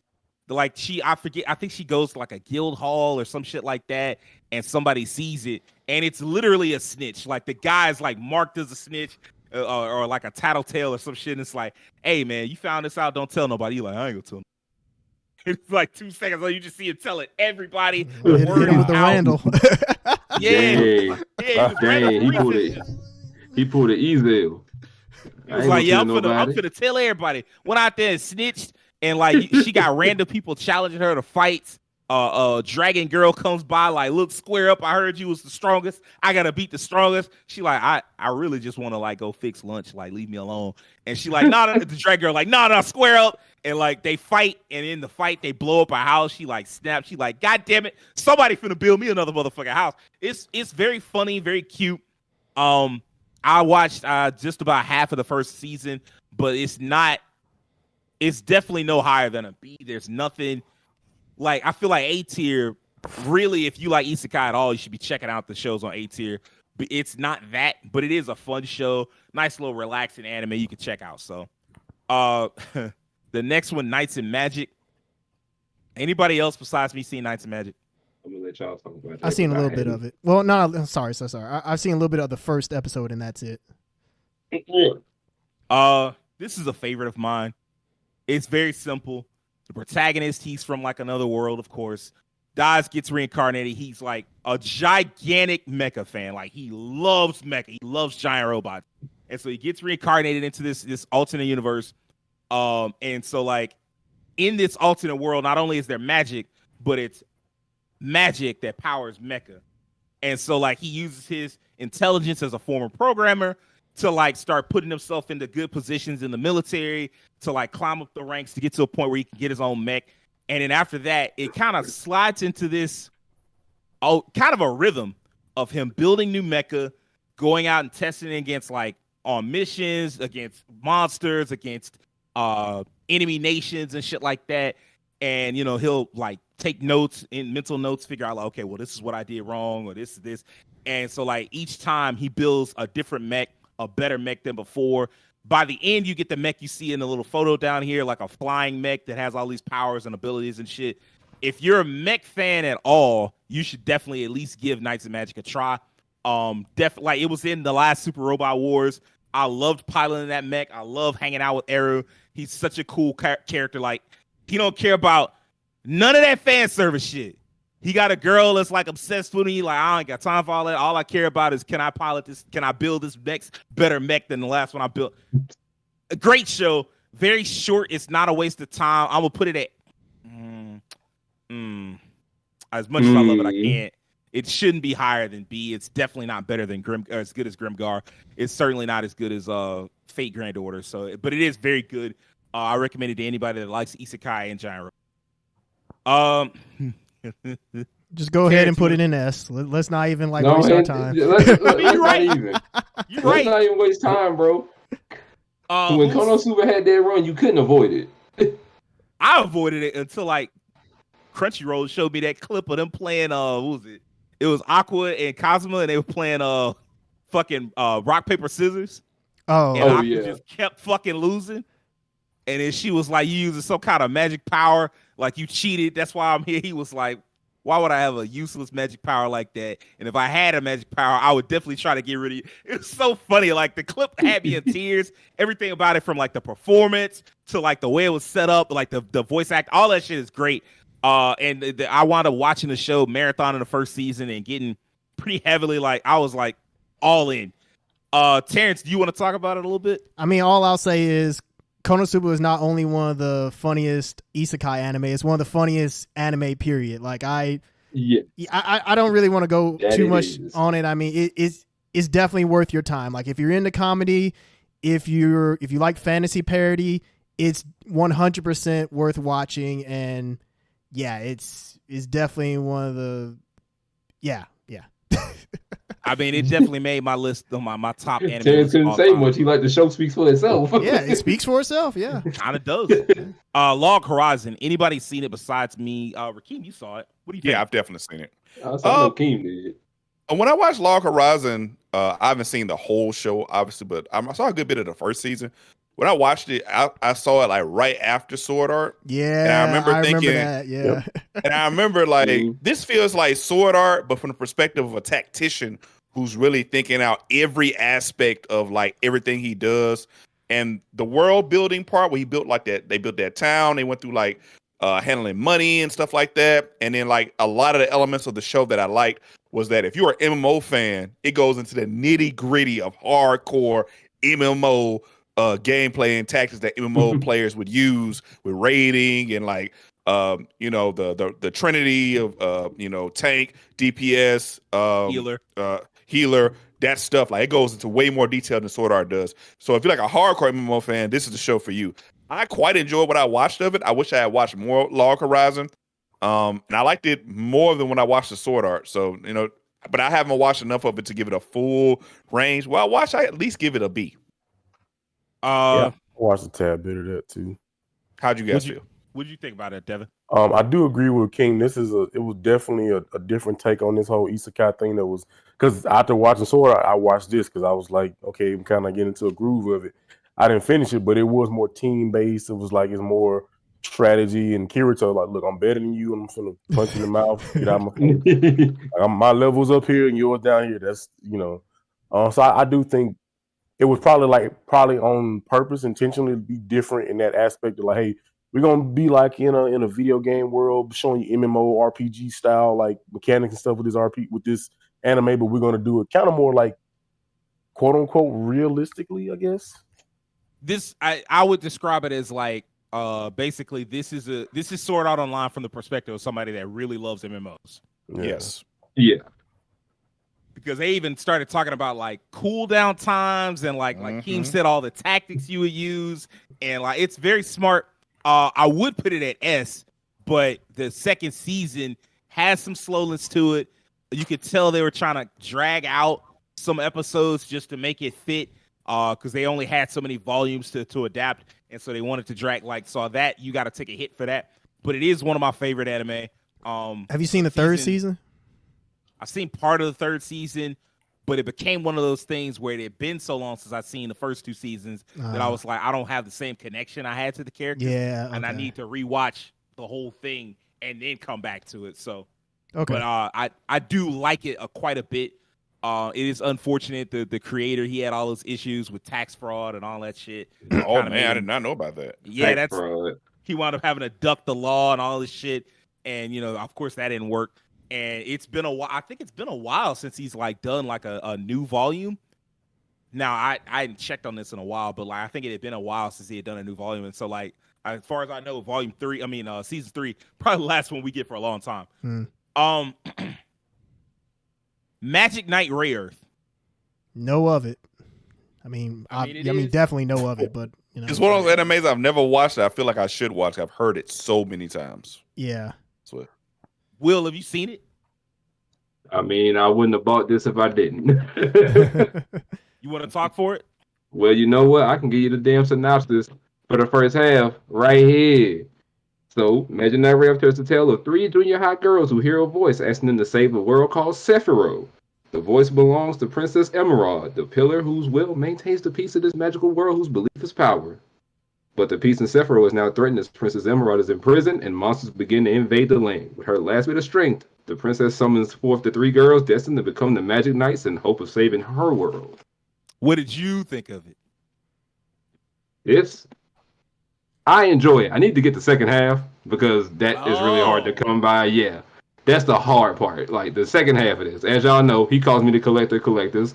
I'm looking for the second half. I found the set. Yeah. I need to buy it. And I will spend the money on it because it's going to be worth it in the long run. But yeah, good show. I love it. There is also a Sega Saturn game. If you own a Sega Saturn, I hope you got a mortgage to take out because you're not going to get that game. I'm just saying the game is almost $1,000. Yeah. But that's besides the point. Magic Knight Rare. I feel like this is one of those shows that's legendary. I don't think it gets talked about enough like it should because I don't hear a lot of it. Not anymore. Not anymore. It doesn't get talked about as much before, but it is a legendary show. Would I put it in S? No. Would I put it in A? Possibly. I would put it in S because it is. I mean, like it's. First off, I'm pretty sure this is where Clamp not necessarily got its start, but where it like got that explosion to where it's like this the team, like this that group. So yeah. What's up? You're right. Yeah. I probably agree with you on the S then. I'm willing to go with you on the S right there. And then the other thing is it was one of those shows that like Rakeem said, like back in the 2000s, you couldn't get away from it. It was one of those shows that they always talked about. And it had such like even the plot twist that you get, and I'm not gonna spoil it for even though it's fucking 30 years old by now, but like I'm not gonna spoil it, but like the plot twist is crazy. I enjoyed like the it gave me I had watched a good bit of it, and of course I had to like do some research on it for like an article, but like so like I spoiled myself on what wound up happening. But I also got a chance to play these characters in Super Robot Wars 30. Lots of fun, great world, great environment. Like I don't know, like I fuck with this heavy, and it quite frankly, it's just too transformative for me to just be like, hey man, A tier or B tier. I can't do that. Next up, Marehin Awakens romance. Mare, Rakeem. How'd you like Mare, man? I quite enjoyed it. I watched it. So a lot of the shows I've seen on here that are older than 2000s, I watched in the old school Saturday Toonami block. They used to come on there. Yeah. And Mare was a show that I guess stuck out to me because I remember the characters were just they looked kind of wacky. It was the art, the designs of the characters was kind of weird, but I enjoyed what I watched of it. Now it has been a long time since I've seen it, but I definitely have very fond memories of the show. I think it did a good job of kind of introducing that kind of Isekai format. But I guess this guy kind of he stuck there. He went back and forth. I cannot remember exactly. He was stuck. I think he was stuck. Yeah. He was definitely okay. Stuck. He was stuck. But yeah, I remember enjoying the show. But it's been so long. I don't remember every plot point, but I remember being fun enough where I used to watch every week and like I had to watch it. So I'll put it like a B. I will say he does go back at the end, but yeah, he is stuck like the entire for the show duration until of the his end. adventure. Yeah. Does anybody else want to like chime in on it? I mean, I think it's would you rate it, Rakeem? Give it a B. That's about what that's about what I would go with because I mean it's a fun show. It's a fun shonen too. Yeah, that's about what I go with is a B. I remember seeing this one. I remember the little kid with the little hammer. I never saw this one though. I did see this one. Oh, in fact, actually, I read the manga before I ever saw the anime of this. Okay, so you know a lot more about it. Yeah, so like I was one of the earliest manga I ever bought was this manga called Flame of Recca. Oh yeah. Basically like a worse Yu Yu Hakusho, which is above like most anime, sorta. Quite frankly. Yeah. I mean, it had like a punk kid who discovers he's got special powers, and he like his friends all get powers. It's a cast of 4. There's a tournament. It's like a dark tournament at that kind of. In fact, I think this was called like an assassin tournament or some shit like that. Are they all like ninjas or something like that? Well, he was a ninja, and everybody else was using like ninja tools to give them powers. So, and then like he was trying to be like the Hokage, which, but yeah, like this was a manga that I had gotten, like the Flame of Recca I got, and I really loved it. And you're wondering what that has to do with anything. Well, the creator of Flame of Recca would go on to make Marehin Awakens romance. And so like when I found that out, I was like, oh well, if he did that, I love Flame of Recca, maybe this is good. And so I read Marehin Awakens romance, and it was pretty good. And like I remember watching the anime in college because like by the time it came on Toonami, I was like avoiding Toonami. I was kind of pissed that it had gone on the weekends. So I was like, I never really got a chance to see it on Toonami, and I remember watching it in college. It's pretty solid. It's not groundbreaking in any way, but it is very good. It's an entertaining watch. Yeah, I agree with everybody who's saying B. Yeah. Dragon Maid. Anybody want to chime in for that one? No, I know a lot about it, but I haven't actually sat down and watched it myself. It's like one of the few. What this is? Kyoto Annie, right? Yeah, that is definitely. I think that's Kyo Annie. Yeah, because Kyo Annie started doing like other things. Yeah, it's one of the few Kyoto Annie shows I haven't watched. Yeah. Yeah. You wanted to chime in, Will? Yeah, I watched a few episodes of it, and okay. While I will admit, on the outside looking in on that show, I won't lie to you. I in my head, I was like, oh, this show is gonna be silly. It's gonna be it's gonna be fun. I'm sure it's gonna have some fan service here and there, which it did. Way more hands than I thought it would have. That was the part that threw me. It had way more action than I had anticipated, and I'm just like, it was kind of like a bit of a whiplash because the show was kind of cute, kind of funny, and then all of a sudden you just start seeing stuff start blowing up and powers and flying. You just like, am I watching the right show? Like, when did y'all do this? I thought this was about a dragon maid, not dragon hands. So I was just like, all right, sure, I accept.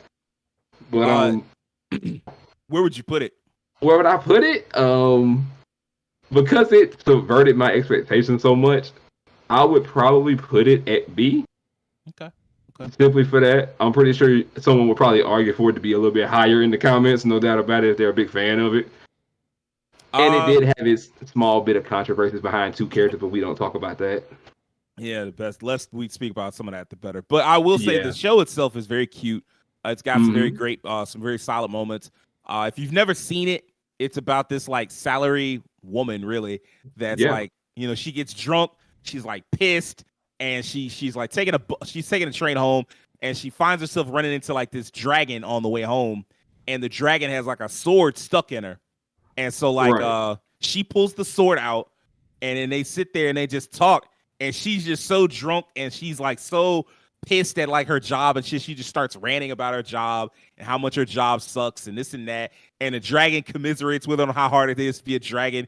And what winds up happening is the dragon decides to take human form and just goes to her place and it's like, oh, yeah, you said something about wanting a maid and you did save my life because I had that sword stuck in me. And so now I'll be your maid. And it's like, from there on, it's really cute. It's got a lot of Yuri vibes.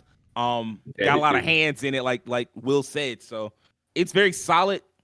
I do agree. It's kind of a B tier anime. Yeah. Okay. All right, here we go. Well, I know where I'm going to put it, or I know where I would put it. Terrence, where would you put it? It's Mushoku Tensei, by the way, just for our audience. I was like, is that what I think it is? Yeah. Me personally, I couldn't put it at S just yet. I'd have to see how that second season pans out, and if the second season is even better than the first one, then yes, I put it at S. As it is right now, great argument.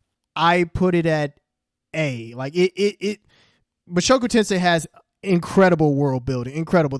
The protagonist, he is very controversial, and you'll either be for him or you're going to be hella against him, and he's going to be the reason you cut the show off. But facts. That is the truth. The show, that is truth about that guy. Animation is well done. The creatures, the world building, man, there's just so much to like about Mushoku Tensei. The fact that it got pretty much shafted at the Crunchyroll Awards was just an injustice. The fact that it didn't win Best Fantasy, that's wild to me. I think Demon Slayer won over it, which is like, get out of here, man. Look, I could say something controversial right now, but I won't. I'm gonna just I put it at a very strong A. I'll put it that way. Okay. Rakeem, what would you put it? Well, first off, I really enjoyed this anime as well. As a lot of you know, I've seen all of the first season.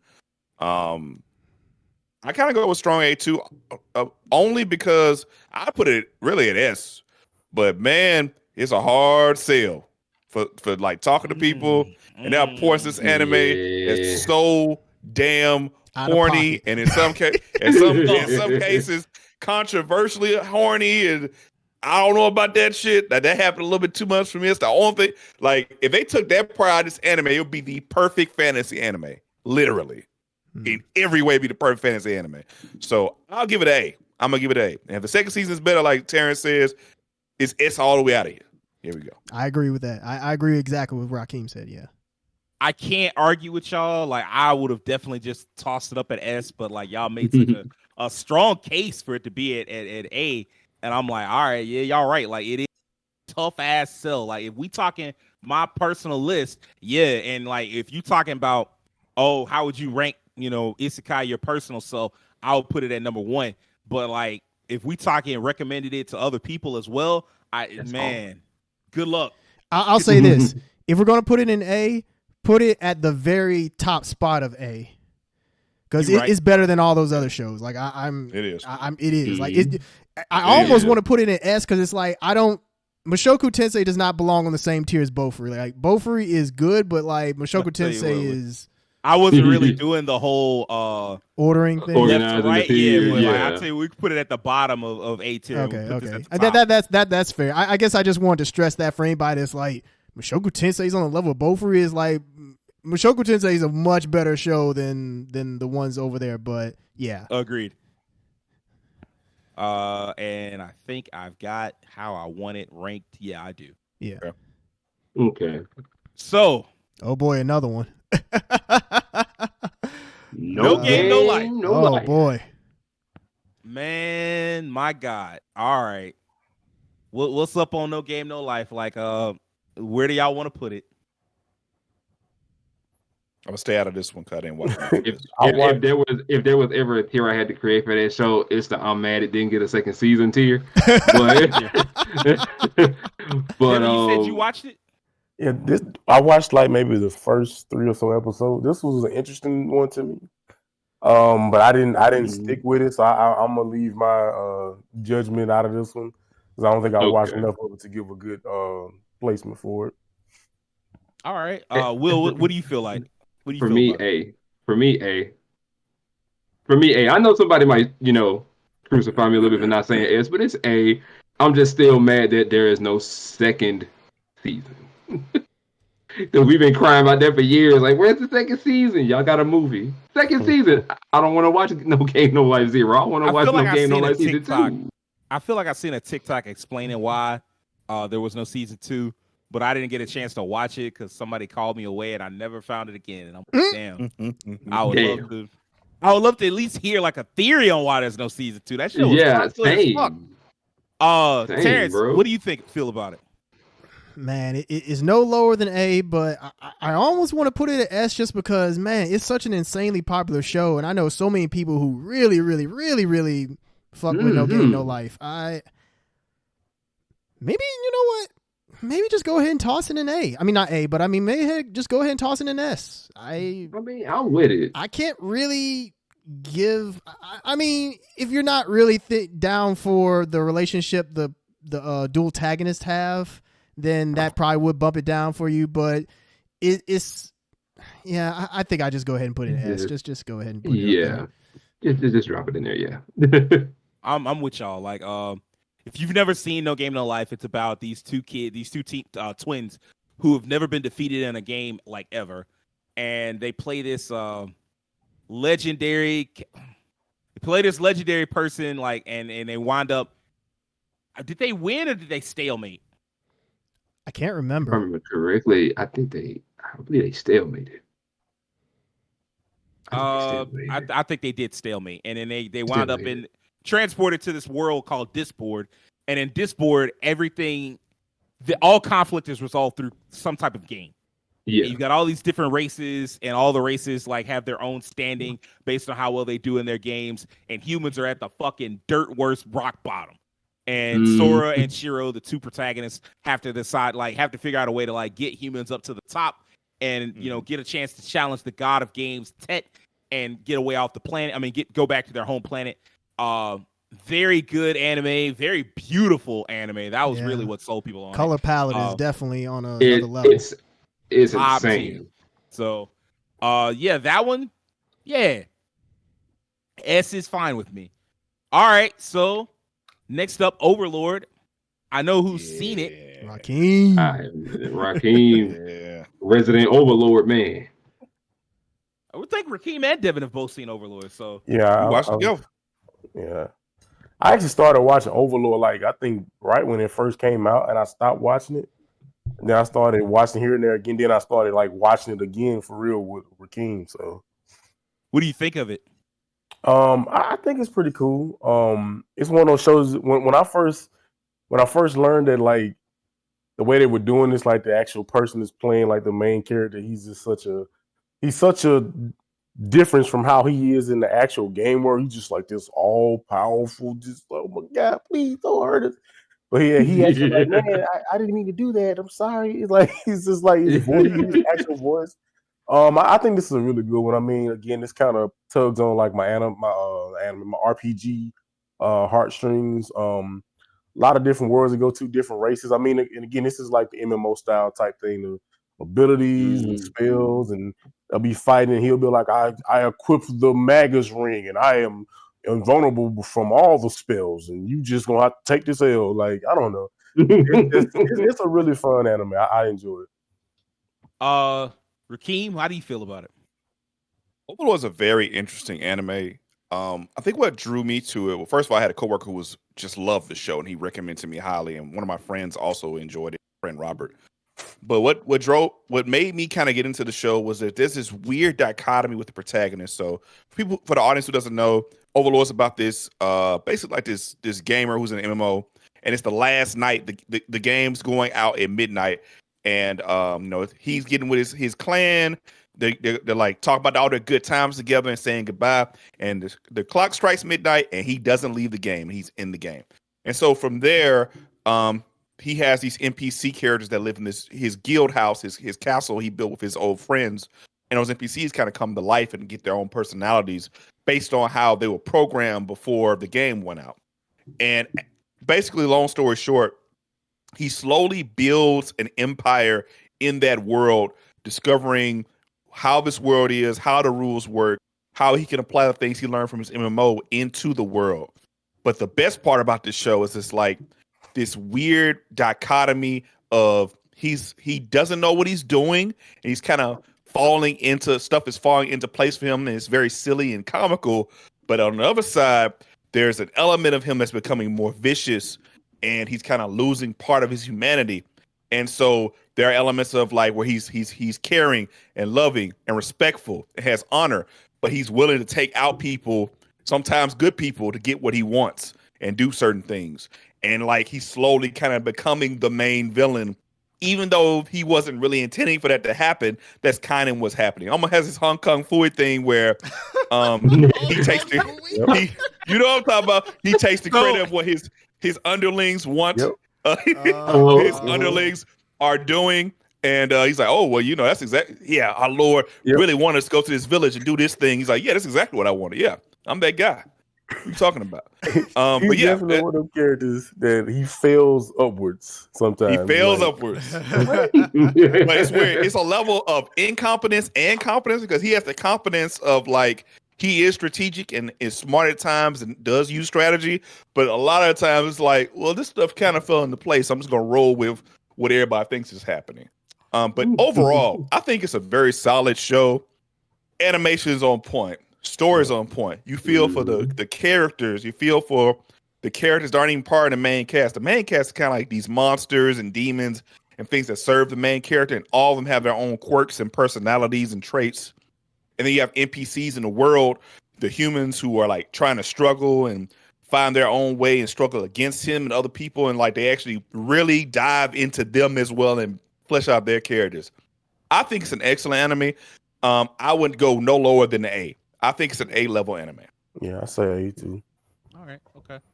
I'm here, y'all. That's probably what a lot of fans would probably put it is probably A. Yeah. I ain't gonna lie. Like every time I come down and seen a clip of that show playing, I'm like, I just want this character to get obliterated. But I know he's like the overpowered villain. Man, he's the overlord. He's that. You know what I'm saying? He that But dude. it's like, man, I'm like, man, this nigga just unlikable. Fuck. But I mean, I'm not paying attention to the show. I'm just coming downstairs to, fix something to eat, and I'm listening to like the dialogue, and I'm like, wow, this little dislikable motherfucker. But I do understand, like, everybody that watches the show seems to, be really into it. Overlord has always been hailed as like one of the better isekai. Look, we are running kind of low on time, so from here on, I'm just gonna pick somebody to talk about the show. Yeah, and we don't have to like go too in depth into it. You don't have to go too in depth. Yeah, yes, sir. In depth ish. ReZero, Terrence, go ahead.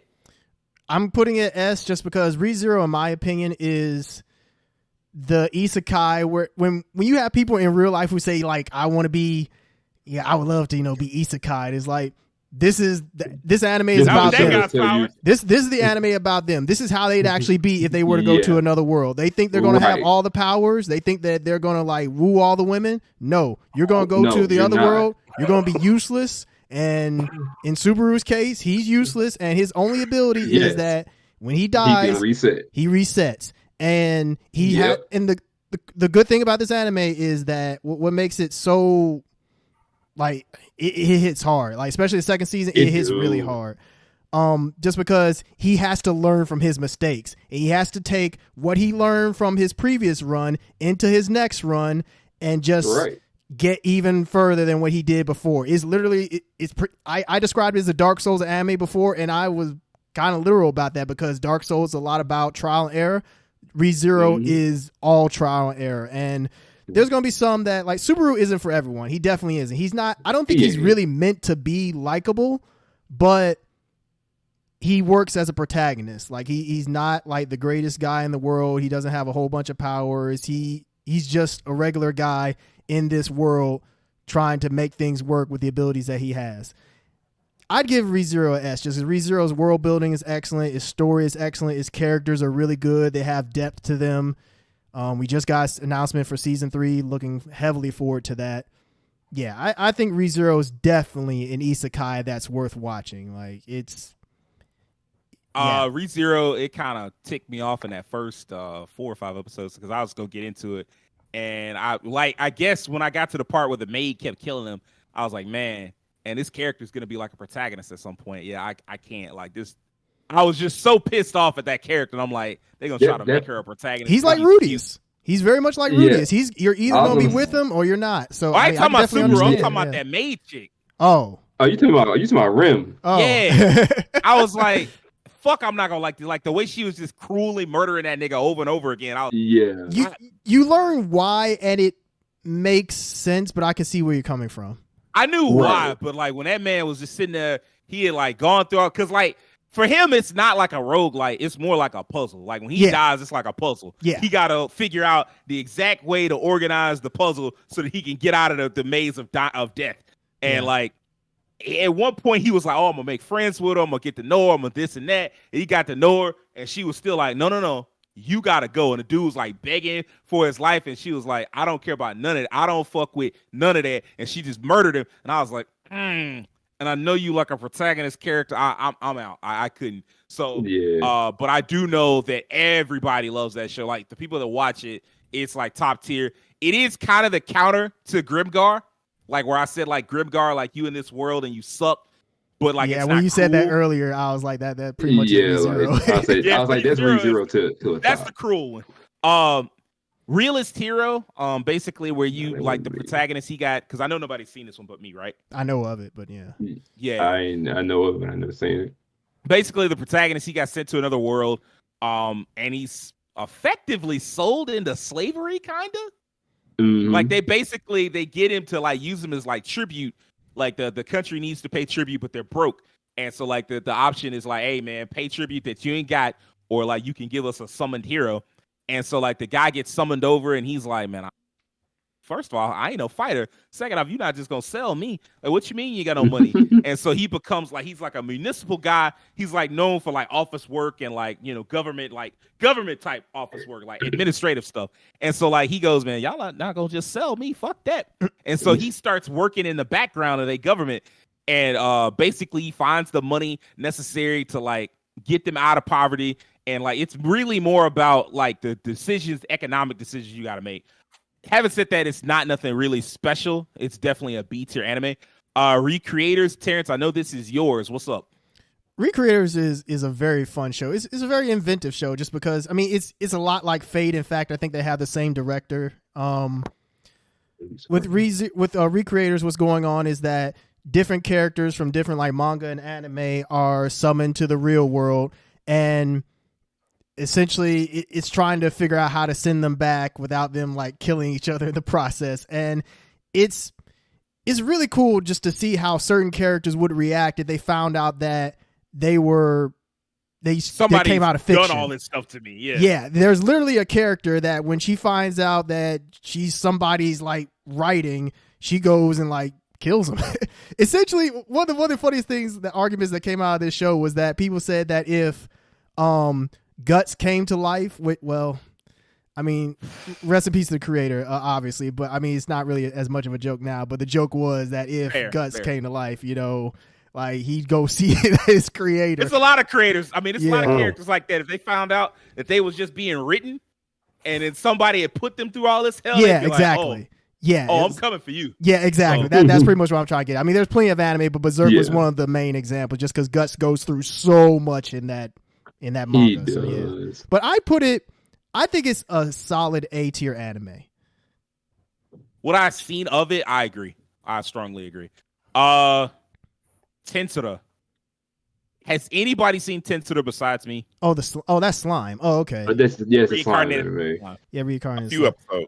I've Maybe seen like 1 or 2. Okay. Yeah, like the first half of season 1. A couple episodes and clips. This is gonna fall to me because I finished both seasons. Yeah. The first season, the first half of the first season is excellent. Yeah. It's like a solid borderline S tier. Like I really love the way that they were setting up the world and like the way Rimuru Tempest, which is really hard for me to say. But it's like the way they were setting that character up to like grow and like change and evolve, and like the way he was building up his little city, Jura Tempest Village. All of that, I loved it. The second half, it kind of loses a little bit of the steam. I've heard that. It's still good, but it's not great. And then the second season has some great moments to it, but that's when I started noticing, like, man, these isekai characters can be super fucking flat. Not Rimuru himself, but like the characters around him. It's almost like a cult-like thing because they're all just so obsessed with him. They don't have anything else going on in their lives. It's like, bro, this is kind of ridiculous. No isekai, like that's a flaw in a lot of isekai stories, including the next one that we're gonna talk about in just a second.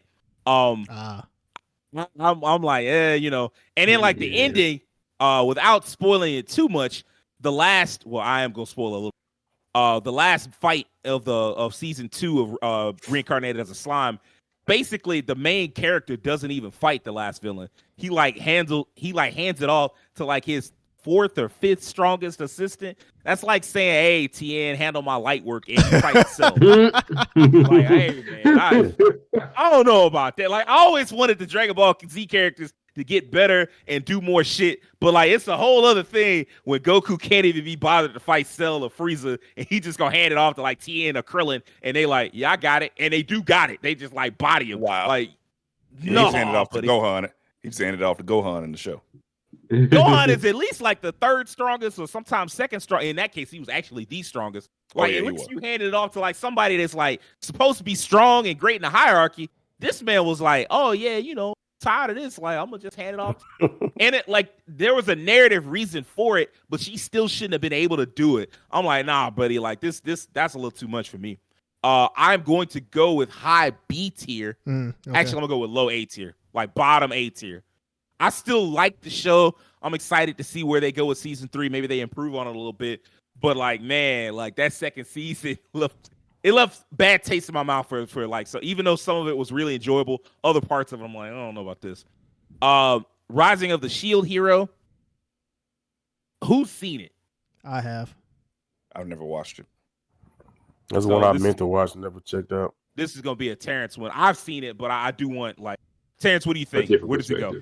All right, real quick. For season one is a really, really solid. Like, it is great just because what makes season 1 great is that it sets up an obstacle from jump, and the whole season is pretty much the protagonist try to overcome that obstacle. I mean, Shield Hero is about these 4 heroes that get transported to another world, and each of them is a different type of heroes. One's the sword, the bow, the lance, spear. That's what spear, and then the titular shield hero. He makes a party with someone. That person does him wrong, and the whole anime pretty much is like everyone's against him, and it's him working his way from the bottom up again. And he meets different characters along the way, et cetera, et cetera. First season is incredibly solid, and definitely worth watching as an isekai. Second season gets kind of rough because the first half of it's okay. Then it gets to the middle and it has a twist where it really picks up. And then it gets better, but it doesn't. The second season just doesn't reach the highs of season 1. I'd say that. And as a result, season 1 would put it in A tier, but season 2 puts it down to B just because it isn't as good the second season. It just isn't. And it just season 3 just got announced. So we'll see how that goes if it raises it up to A again. But as it is right now, I think it's a very solid B tier anime. I might put it at bottom A tier, but other than that, I don't disagree with anything you're saying. I did not finish season 2, but I had read a lot of the manga, so I am a little further. It kind of balances out. They also skip some details in the that's first. That's another thing. Yeah. But basically once the core conflict is resolved in season 1, a lot of the fire and the narrative push to keep you reading as a reader or keep you watching as a viewer is kind of gone. It just doesn't feel the same. So I agree with you. It would have been an A, but it is kind of B right now. Yeah, it's a B plus.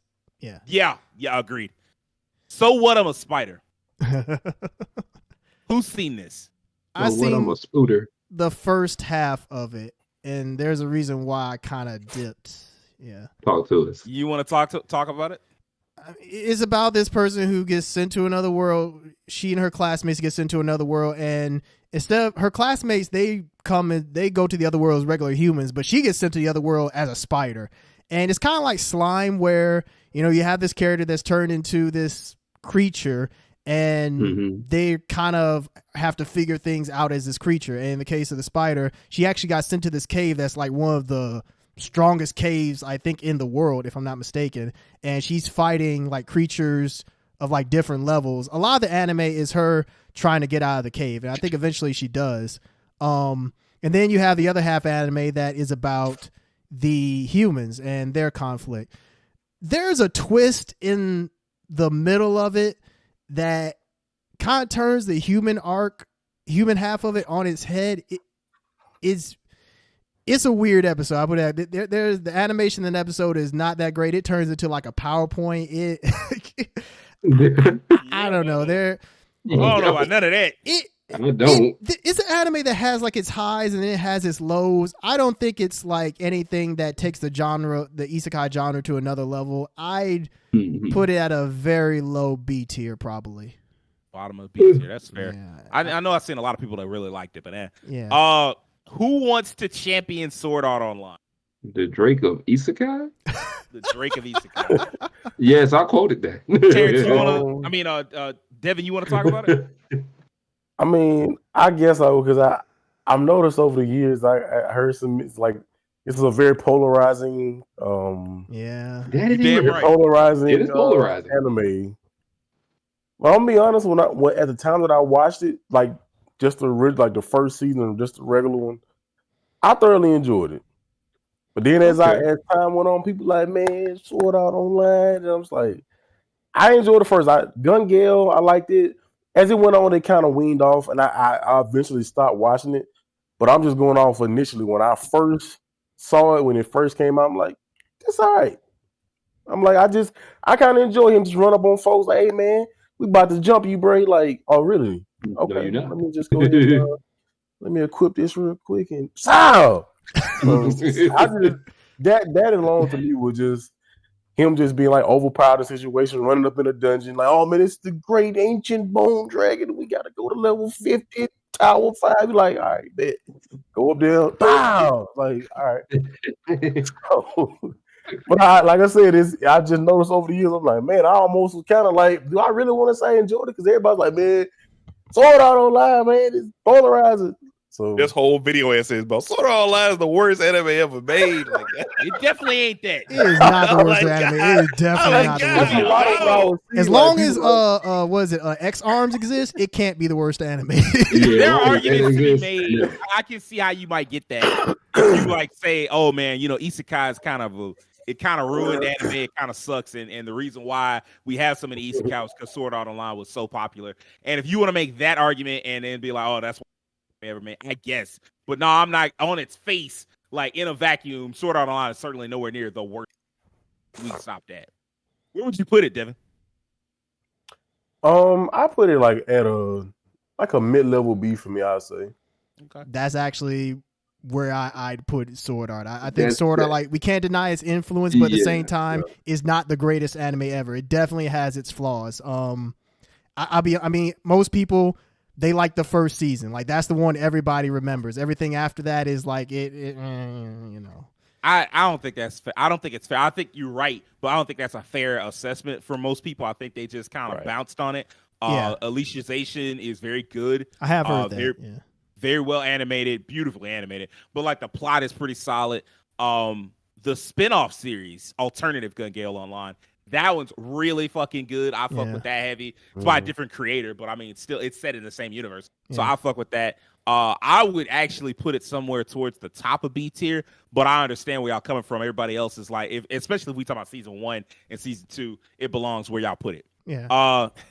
Terrence, let's talk about this Total Fantasy Knockout, baby. Oh, I was about to say, what is that? So Total Fantasy Knockout is about these two salarymen. They're like our age. They're like in their 30s. And one of them, for whatever reason, like he feels like he's so average in comparison to his friend. Like, his friend is a guy who's just really good at everything. And he's like, I wish I could be someone to another world. I wish I'd be like a cute girl. His reasoning is he's drunk. He's just saying some stuff. And well, they get wished away to another world for, whatever reason. And The Isekai he reason. gets, well, the character gets turned into a cute girl who's a total knockout. I mean, based on the title, like a total knockout in the sense that that's her ability is, if somebody looks at her, they instantly fall in love. So they have to deal with it's a comedy anime. It's very much a comedy anime. It's in the veins of Uncle from Another World and Konosuba. Does it reach the same heights as Konosuba or Uncle from Another World? I don't think so. It's a fun watch. I personally wouldn't put it any higher than B.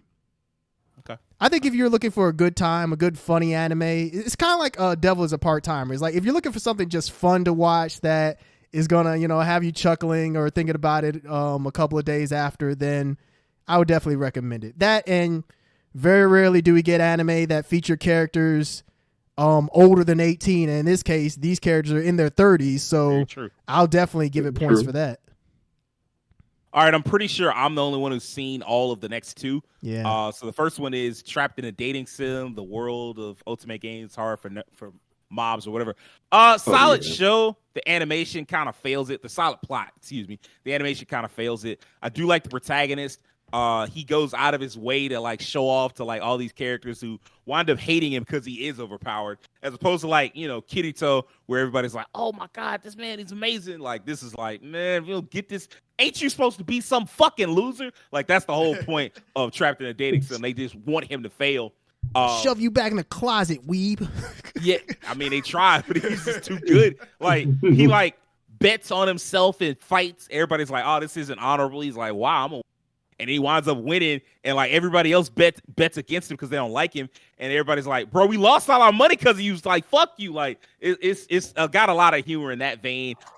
Very fun show in terms of that. Like, it's a very cute little concept. There's some fun stuff they do with the reincarnation vibes and shit like that. That having been said, it's not better than Standing on a Million Lives. It's definitely not better than that. So if that's a C, this got to be a C. Tsukimichi, very much better show.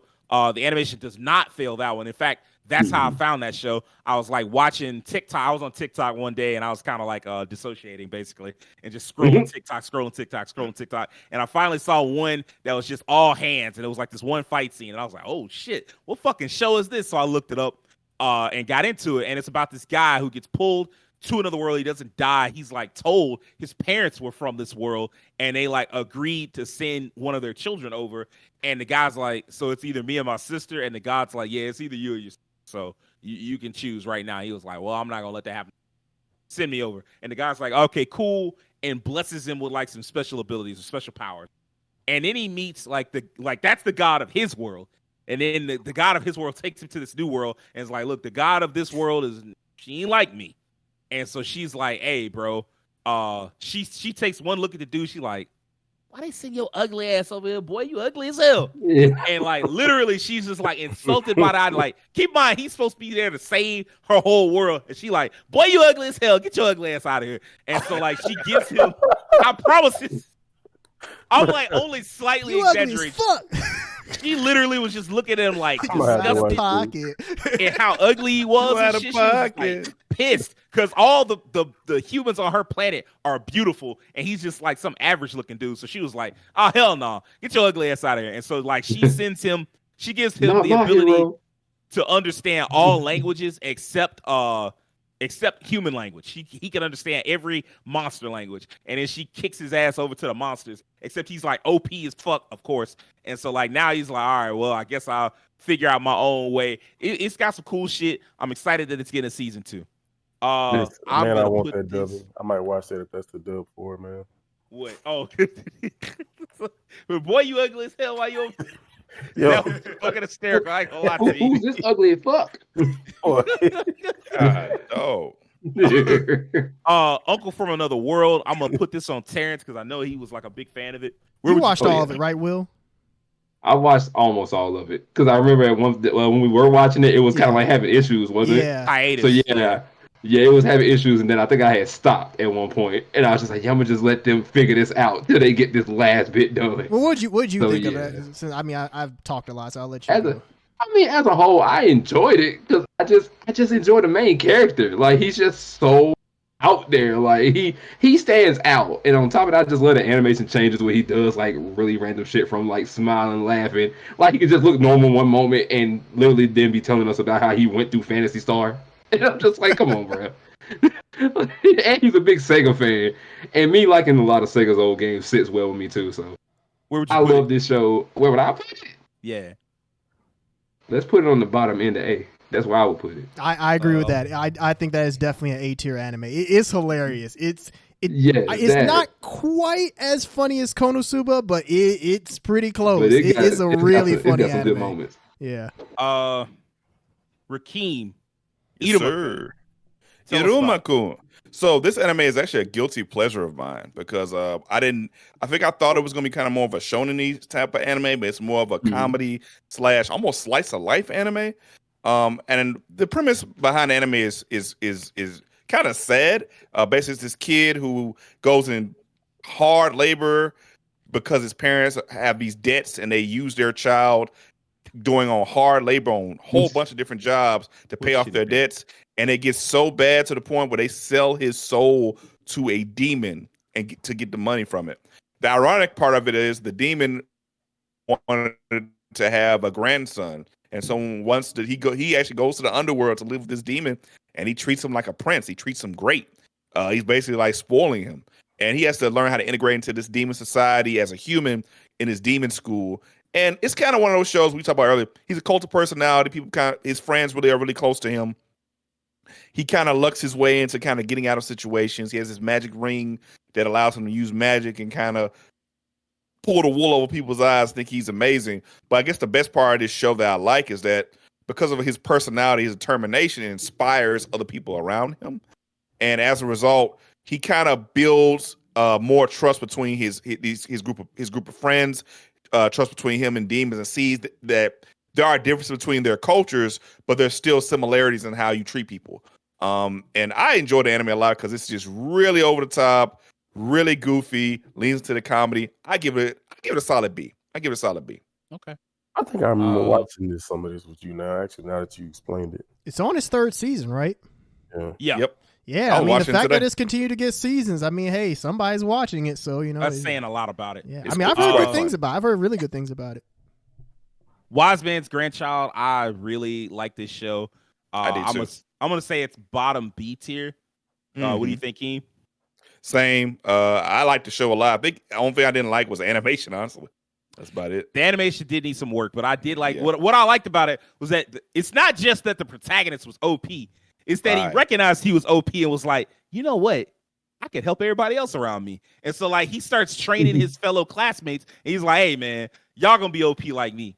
And eventually, like, he trains all his classmates. They get cold, not quite as cold as him, but still pretty cold. And so, like, when this new wave of demons come in and like start fucking up the country, they all like, oh no, we got this. And they just start boxing with the demons. Like it's really, it's a short series, and it's like it falls into some of the tropey stuff, and that's why it's in B tier, not A tier, because like some of those A tier shows subvert tropes or just avoid them entirely. This one falls into some of the tropes, but it's still pretty good. Like he didn't even have a harem. Like most, isekai protagonists that like OP like him wind up with a harem. Kirito winds up with a harem. Some of these other characters, they have harems. This man ain't got no harem. He just got a girl. He gets engaged to a girl pretty early on. Well, he starts liking this girl pretty early on, and it's just him and her. And it's other girls around, but like they have their own interests and it's that thing I was telling y'all, like with slime, like reincarnated as a slime, where everybody's obsessed with the protagonist. This is the opposite of that. Like everybody got their own shit going on. Like they look up to him because they know he's cold, he can fight, and all of that. But they know it's not their entire world does not revolve around him. Right. And in fact, they talk about like, look, when we graduate, we're gonna try to do this, and we're gonna do this, and they're gonna go their separate ways. And I'm like, so I fuck that's how it's supposed to be. World's Finest Assassin. I can get through it real quick if anybody, unless somebody wants to stick up for it. I didn't watch it. I'd say I watched enough, and yeah, I'll let you put it. Go for it. Where would you put it? C. Same. So here's the thing. World's Finest Assassin. It's about this dude. He's like an old man. He's like this cold assassin. And what winds up happening is he gets betrayed by his own people. They blow up the plane that he's on. I think that's how he dies. And he winds up in another world, and he becomes the son of like a family of assassins. But the twist is he's been asked by the goddess of this world, like, hey, I need you to kill the hero of this world. And he's like, why? And she's like, because the hero is eventually gonna go crazy and use their powers to start wiping out everything else and taking over, and it won't be nothing nobody can do to stop him because the hero is so overpowered. And the extra twist is he can't just kill the hero. He's got to wait until the hero has killed the demon lord of this like world, because the demon lord is so powerful, literally nobody else can do it. And so like she's like, oh look, you gonna have to, because you can't fight the demon lord. He would body you. Like you got no shot. And so like he gets a chance to like basically in an RPG type ass fashion, he gets to pick the skills that he's gonna have in this world. He's got more skills than the average human, but like as strong as he is, the goddess makes it plain like, yeah, all the skills you got, yeah, you ain't got nowhere near what the hero got. So like you need to find a plan, figure out a way, because she's on like the hero's on a different level than you. But the problem was it just kind of got into it. It's too fucking horny. I'm sorry. Yeah, man turned. Yeah. It got to a point where the dude turned into the FBI, and I ain't talking about the Federal Bureau of Investigations. I'm talking about the female body inspector. Bro was all looking at he had like this chick he had took in, and instead of just being like, oh yeah, she worked now, he was inspecting her body and making sure that she was developing nice. And it was supposedly not on, like, he wasn't on no horny shit, but the anime is on some horny shit for even coming up with that shit in the first fucking place. Wild. I'm like, what the fuck is going on? And like, apparently that's just the thing you do. You like inspect people's bodies, but they got to be ass naked. I'm like, man, There's an episode where this girl is pretty much getting abused, like just straight up getting abused, and he kind of swoops in as a hero at the last minute, and it's kind of all part of his plan to kind of like for her to see him as a hero, so that way she'll follow him. And after that episode, I was like, look, I'm out. Nah. I do appreciate that on one level, because it's like it shows like an amoral protagonist, and like we don't have a lot of those. On another level, I don't like amoral protagonists, so like I was gonna say, because I know you don't like that witch anime that came out like a year ago. Ooh, man, you reminded me that you unlocked the Burn the Witch.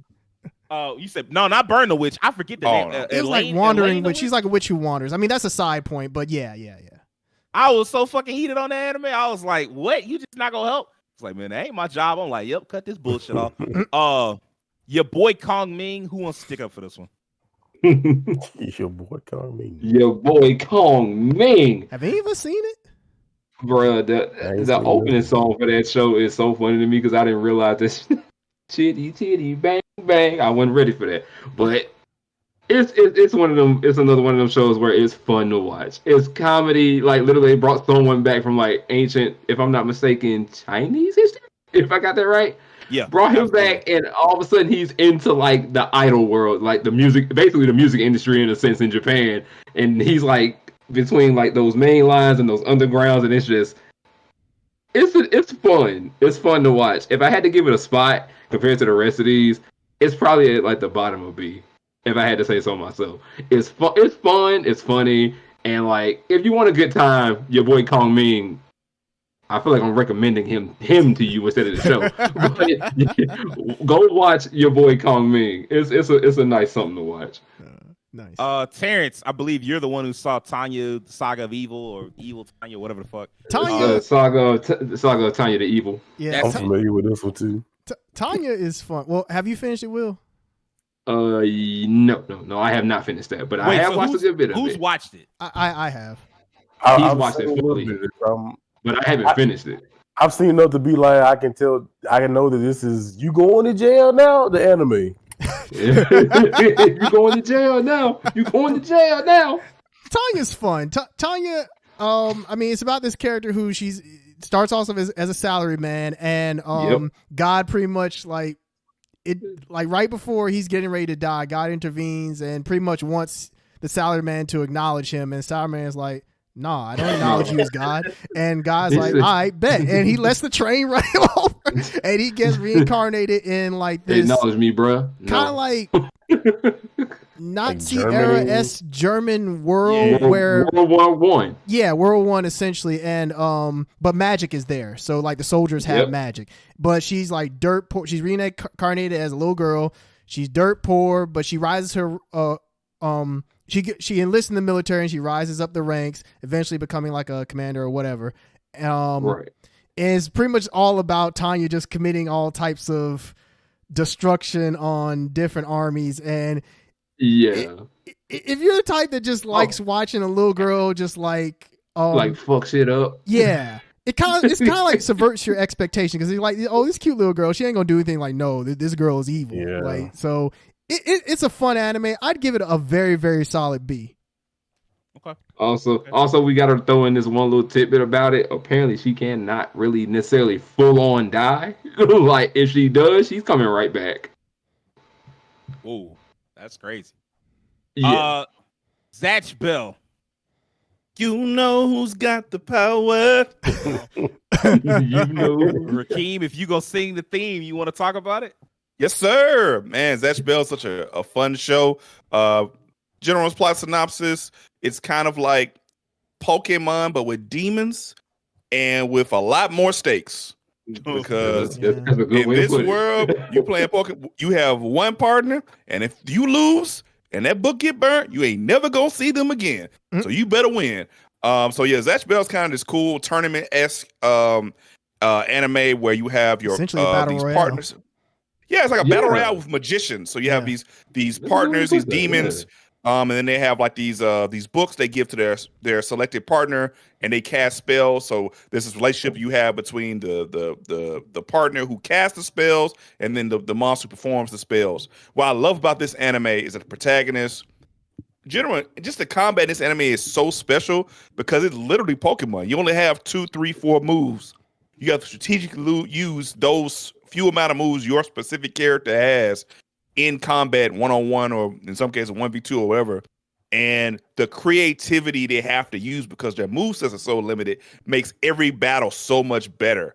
And I really enjoyed how, like, because of how the system worked, where you lose your partner if the book was burned, every character they ran to, they would get a pretty in-depth analysis of like their relationship to each other and their bond with their I want to say Mamoto, but I know it's like a demon in the real version. Yeah, right. Their but it is specific, Mamoto, though. Yeah, Mamoto. Mm-hmm. Their specific bond with their Mamoto and how they came to become a partner with them. Their personality traits, how their personalities either influence each other and work together. I'll never forget the one Mamoto who only had one single spell, and it's to resurrect himself over and over and over again and just come back. And he was part of this older guy, and like they had this he almost treated him like a son. This older man had treated his Mamoto like his son, like a young son, and he lost him. And it was like a really emotional moment. Even as a kid, I was like, dang, this is really sad. So I have a nice connection to this show. I'm glad it came back with the manga. I'm letting the manga just get a little further on before I start reading it because it just came back like in November of last year, I think. Right. But I really enjoyed it. I think it's still probably like a solid B. I agree. It actually never finished I- in America, right? Like the dub never finished No. the I anime, don't right? know. Yeah. It never did. Yeah. No. No, you have to watch Devin, Japanese version last. did you want to chime in? Yeah, this is actually a weird one because when this first came on to Nami, I used to catch like episodes here and there at my cousin's house when I used to get off the bus. Because at my house where I live, we didn't have any cable or anything, so I didn't get to see a lot of these shows on the regular. I don't think I really watched until I got to college. And I was like, when I first saw something, I'm like, man, get this puppeteer, book tome, holding, spell casting nonsense out of here. And I said, you know what, I'll give it a chance. I watched it. I'm like, I said, hold on now. Get my little snacks, man. This look kind of good, man. So I ain't gonna lie, man. I gotta give Zatch Bell is one of the animes where when I first saw, I'm like, I don't know about this one, but as I watched, I'm like, this one, I man. know about this. I'm glad I watched this one. Kyo is this also a was- really cool main character. Yeah. Kyo he was a jerk at first, but like over time, Yeah. Yeah, and he was Actual such a character great- development. yeah. He I know, experienced right? actual character development, and I like to some extent it was reasonable that he was always upset because there was a lot of nonsense going on in his vicinity, and he was like, "Hey, man, Come on, bullshit." bro. I'm just trying to Give be me a break. going to school and getting my grades, and they like, "Nah, you got to get in this tournament, this battle Yeah. royale to decide." They're like, "Man, I ain't asked for none of that." Like, I know that man went home and I looking at that book like I fucking hate you. Bro, I got a science test tomorrow, man. he had he had all types of tests. They was like, yeah, the only test you need to be worried about is who's gonna be the Momoto King. So That's what I'm saying, bro. the last one I included, in fact, actually, I remember, I think before the podcast, Terrence asked what would go on the fuck out of here tier, and not many anime wound up on it, unsurprisingly. Yeah. But this anime definitely is on the fuck out of here tier. You don't It's like called, Familiar Zero, huh? It's called I the Familiar Zero. I hate Familiar Zero, bro. I'm sorry. Like, man, that shit got under my skin. I remember watching this shit and like, I was like, because it had gotten so many seasons. Yeah, It it got definitely like 3 or did. 4 It seasons. definitely did. Yeah. It got like 3 or 4 seasons, yeah. Like, arguably, this was like Sword Art Online before Sword Art because it just kept getting seasons. And it was very much an isekai, like classic isekai. Like, dude died. But no, he didn't die. He got summoned to the world. No, actually, I got it. I can tell you this how it happened. Basically, if y'all can see, those of y'all watching, that girl with that pink hair, her name is Louise. Yep. He stinks at doing magic. They said, hey, we got a test for y'all to test y'all magic skills. You got to summon your familiar. Yep. Everybody summoned a familiar. For some reason, she managed to pull up a random kid from Tokyo. And I'm just like, What how happened? did you manage to do that? Everybody wound else up, got it right but you. She was bad at it. She was bad at everything. She summoned a dude there. She was trash to him. At first, she tried to cast like a little mute spell on him, and that didn't work. Yep. And then like the thing was like, and this is where I found out I hate tsundere type. I'm about to say characters. she's like one of the tsunderes. She's one of the OGs. Yeah. Voiced So by the mean to the Sundere dude. Queen. And like it, and also I hate the first girl wins trope too, because it was like she was so mean to him, and all these other girls around her was nice and sweet, and like was actually treating him like a human being. And he was like, yeah, but you know what? Louise summoned me here, and she lonely. I'm like, she lonely because she sucked. She lonely because Exactly. she was a bad person. Like she Thank you. like Will said, like she did so much, like she couldn't cast spells, but also she was just mean to everybody. Like, no, you're not gonna have no friends. Like, how you gonna have friends? Like, How what? you gonna be a trash can? How you gonna be a trash can? You Oscar the Grouch, but you like, hey man, why don't nobody come to visit me? You live in a trash can. Get it together. Because I live in Like, a fucking trash I- can. I watched the first season of that shit, and I was so upset. And it also did that other thing I told y'all I hate.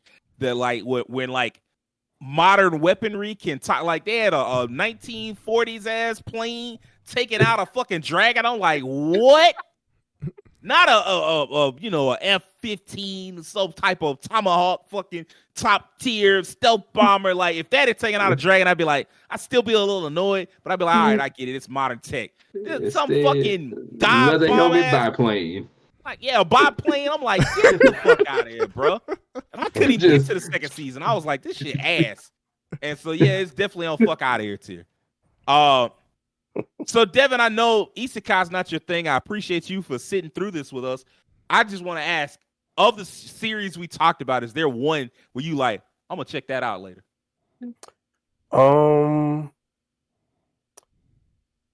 The one you told me that was like a parody on Cautious like Hero. that's the one I'm probably gonna check out. It's a short one, so I mean, you know, it'd be worth your time to check it out for sure. I think you'd actually like it. I'd be very curious to hear your thoughts on it. All right, now I think that's gonna wrap it up for this week's episode. We've been here for a while, so I mean, it makes sense. But I need a few things for you leave. I need you to do us a favor, hit that subscription button on YouTube. I need you to follow us on Twitter, follow us on TikTok. Don't just check us out. Tell your friends, tell your family, tell everybody. And I need you to do me a personal favor and have an excellent week. Peace.